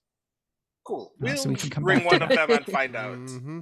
One problem at a time. So now we should do payoff or resolution so that you get some influence and favor for what you have done. So that is page 132 in this beautiful book. So you get, so I think you get 6 influence, a ruinous secret found or hidden. Ooh. And so that is 6 influence for the house. And then if the house fills up, you can spread that around. The house has room for 1 influence. So Okay. that would be 1 each for the 4 of you, 1 for the house, and then 1 more for somebody. Does Gensia still have space for influence? Yeah, I have one left in the 4. I vote giving it to Gensia. That's fine. What happens when that fills? When you have 4 influence, you cannot have any more influence. You can basically move influence into another track, which is basically your retirement track, which is called status, where you bank influence with an eye toward being able to retire from active service. The more status you have when you retire, the better your position within the house is after you kind of retire from active duty. So if you retired right now, you would kind of be at the equivalent of like house guard or like minor clerical staff, or you would be released from the house's service because you're like, okay, if you're not going to do the thing you're actually great at, we don't need you. At the very highest level, you might be able to marry or get sworn into the house as like a principal member. And then there's gradations. So I leave you all to figure out what you want to do with that influence. I think you get 1 favor with the minor houses, which includes the City Watch. That could be useful. Yep. And so that can be spent kind of in relation to any of these factions within Houses Minor, which is a lot of them. I think. Yep. So we put that. I have added it. It is 1 diamond at the very top. Houses Minor, the powers behind the throne, favor, and then there's 4 boxes.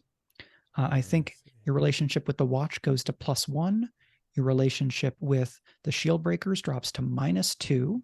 They don't immediately. exist anymore anyway. And I think for exposure, a street-filling brawl and a shouting zombie veteran sounds and like the conveniently placed smoke bomb that covered over all of it the whole time. Sounds like loud and chaotic to me. Yep. Which would be 4 exposure. Oh. That takes you to 8 of 9. So it's good that you resisted that other 2. Okay, good lord. I was like, I'm just about to go. Does that mean he still enters shame territory? And then, and to remind, there is a downtime action that one can take to reduce exposure. We're gonna have to do that. That is probably a good idea for you to consider in the future. And then I'm going to roll for our entanglements and we'll do XP. So when you have shame level of 0, you have 6+ exposure. I would like somebody to roll a d6 and you want a low result. The higher results are more problem, are a bigger problem for you. Okay, that's a 3. On a 1 to 3, it is going to be cooperation or ally. And so I will read these out so you know what it is. A house minor to which you are currently friendly or allied asks a favor of you, assist them, or suffer -1 status. So I'm just going to make a note of that. So somebody's going to come asking for a favor.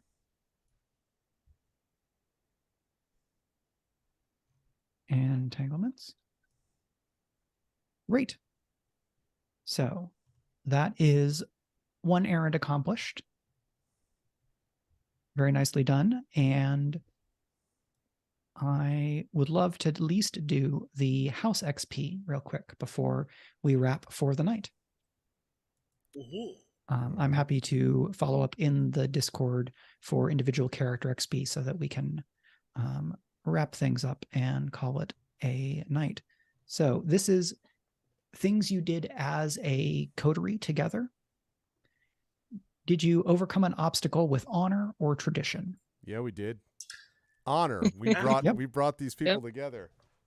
You contended with challenges above your current station. I can answer that. Yes. Okay, I was going to say. I feel like that. Yeah. The first time I got hit by Cloud Strife's sword, I was like, okay, Right. this is. Well, and you did contend with a member of House Corinne, and they are higher tier, right? You bolstered your coterie's reputation or developed a new one. Your reputation is daring. We should have, right? I mean, I feel like we did.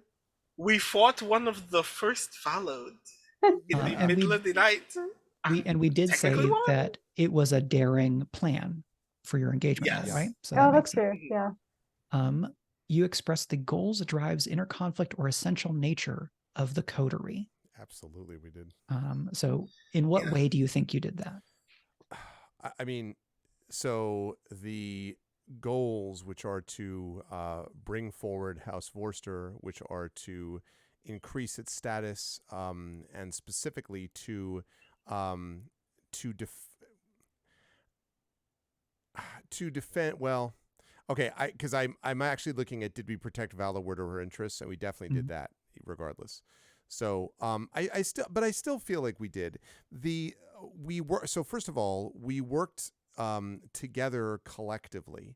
And part of the way that we did this was by drawing upon our reputation as someone which could bring force to bear. We did that by convincing House Corinne that we would be capable of doing that. So we used our sense of honor. We said we would do this, and we did indeed do it. And then used force and our training, Lutris and myself, for example, and Gensia, who had done all this work on the Shroud in the first place, and Zelfa, who had this thing ready to go. We worked collectively in an honorable way to bring low what was clearly a threat to House Vorster, and also stuck it to House Sapphire, which is obviously causing us problems in addition. That's my pitch. And I also think because we have that kind of martial background, and I think all of us also, like, our inner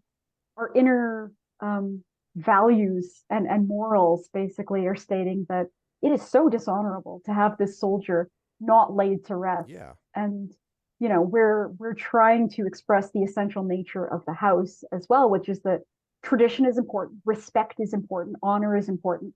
None of those things are being applied for the people that brought this poor man back from the dead. And wow, now he's like super pissed off. And yeah, like, it's important for Vorster that people kind of toe the line, and this kind of overstep that. The guy specifically yelled at us about our, we paid more. He specifically yelled at us. My feelings were hurt. Yeah. So that would be 5 of 5, because you have your bonus XP prompt, which takes you to 8 out of 10 on the track. Yeah. So you're close to another advance. Okay. And I will follow up with everybody for individual XP so that we can wrap. And I'm just going to very sneakily reprint our our intro list as an outro list. I'm just going to put myself earlier so that Greg can take us out at the end. Again, thank you everybody for watching tonight, for joining us for Valloward, our Court of Blades series. Court of Blades is, again, a game by a couple of Drakes.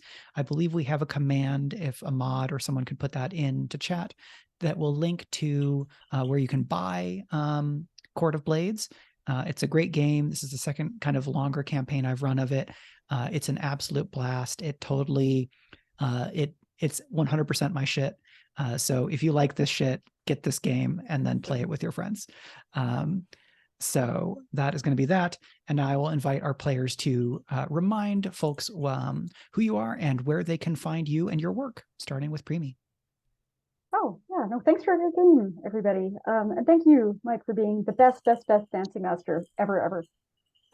Yeah, as mentioned, I write sci-fi, fantasy, and horror. My next book coming out is my debut collection of short stories, which is called No One Will Come Back for Us, and is coming out from Undertow Publications in May 2023. So if people are looking for more info about that, you can hit up the Undertow Publications website.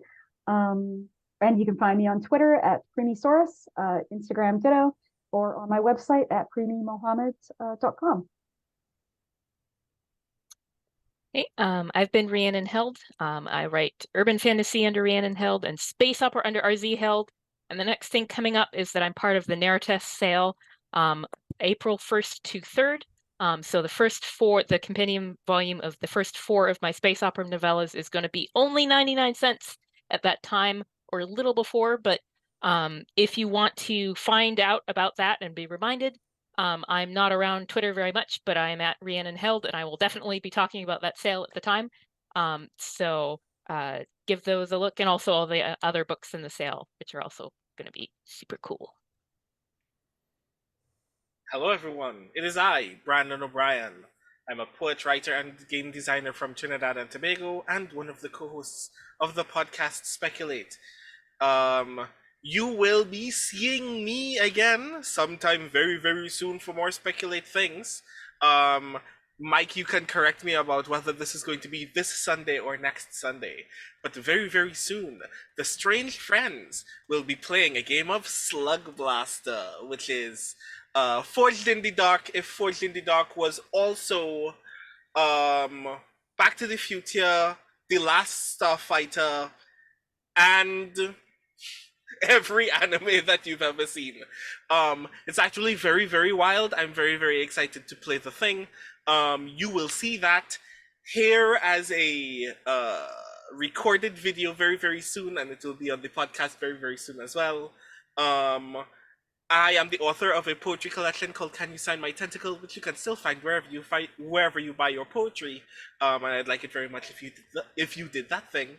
But also I have a short story coming up very, very soon in Sunday Morning Transport that you will hear more about when I can say more about it. But suffice it to say that ACAB is all I'm gonna add. So that's me. All right, so I'm going to outro myself so that I can then throw to Greg as the host of the channel. I have been your dancing master, Mike Underwood. I publish as Michael R. Underwood. If you like the way I run and describe fight scenes, you should read my book. There's bunches of fight scenes in them, and they're great. You can read my urban fantasy series that starts with Geekomancy. You can read the dimension and genre hopping Genrenauts series, starting with the season collection, or any of my other books. You can find me at michaelrunderwood.com, on Twitter, at Mike R. Underwood. You can support Speculate at patreon.com/speculate if you want us to do more of this show and other shows and more amazing, different, cool things in the world of actual play. You can watch our other series at speculatesf.com, and the next session of Valloward will be on April 14th, so look for us then. And I'm excited to try out Slug Blaster. That is a game from Wilkie's Candy Lab by Mikey Ham, and that should be broadcasting on this channel this Sunday because we're going to record it tomorrow. I'm excited to play that. And now over to you, Greg. Great stuff.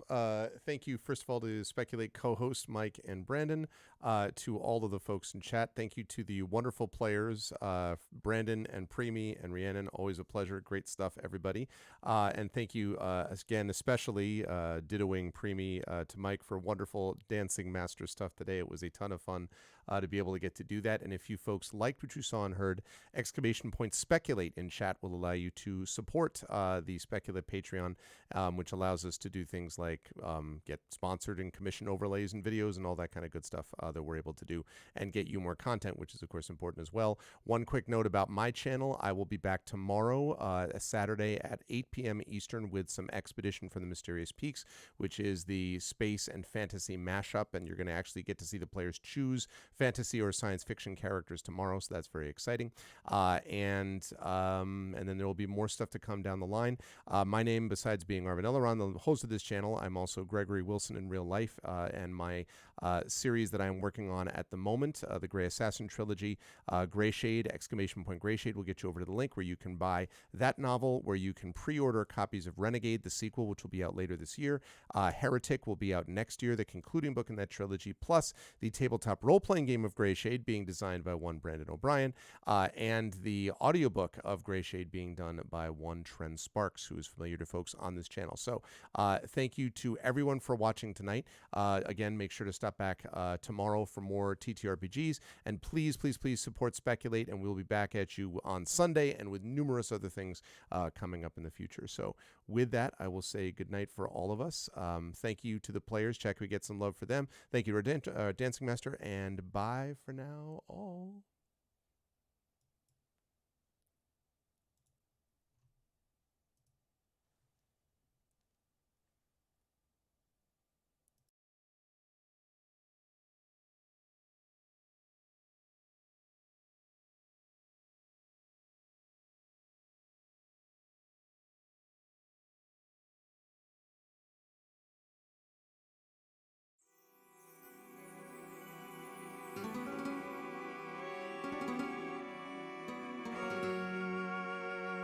Welcome, dearest retainers, to Court of Blades, and welcome to Valloward, the greatest city in this or any other age.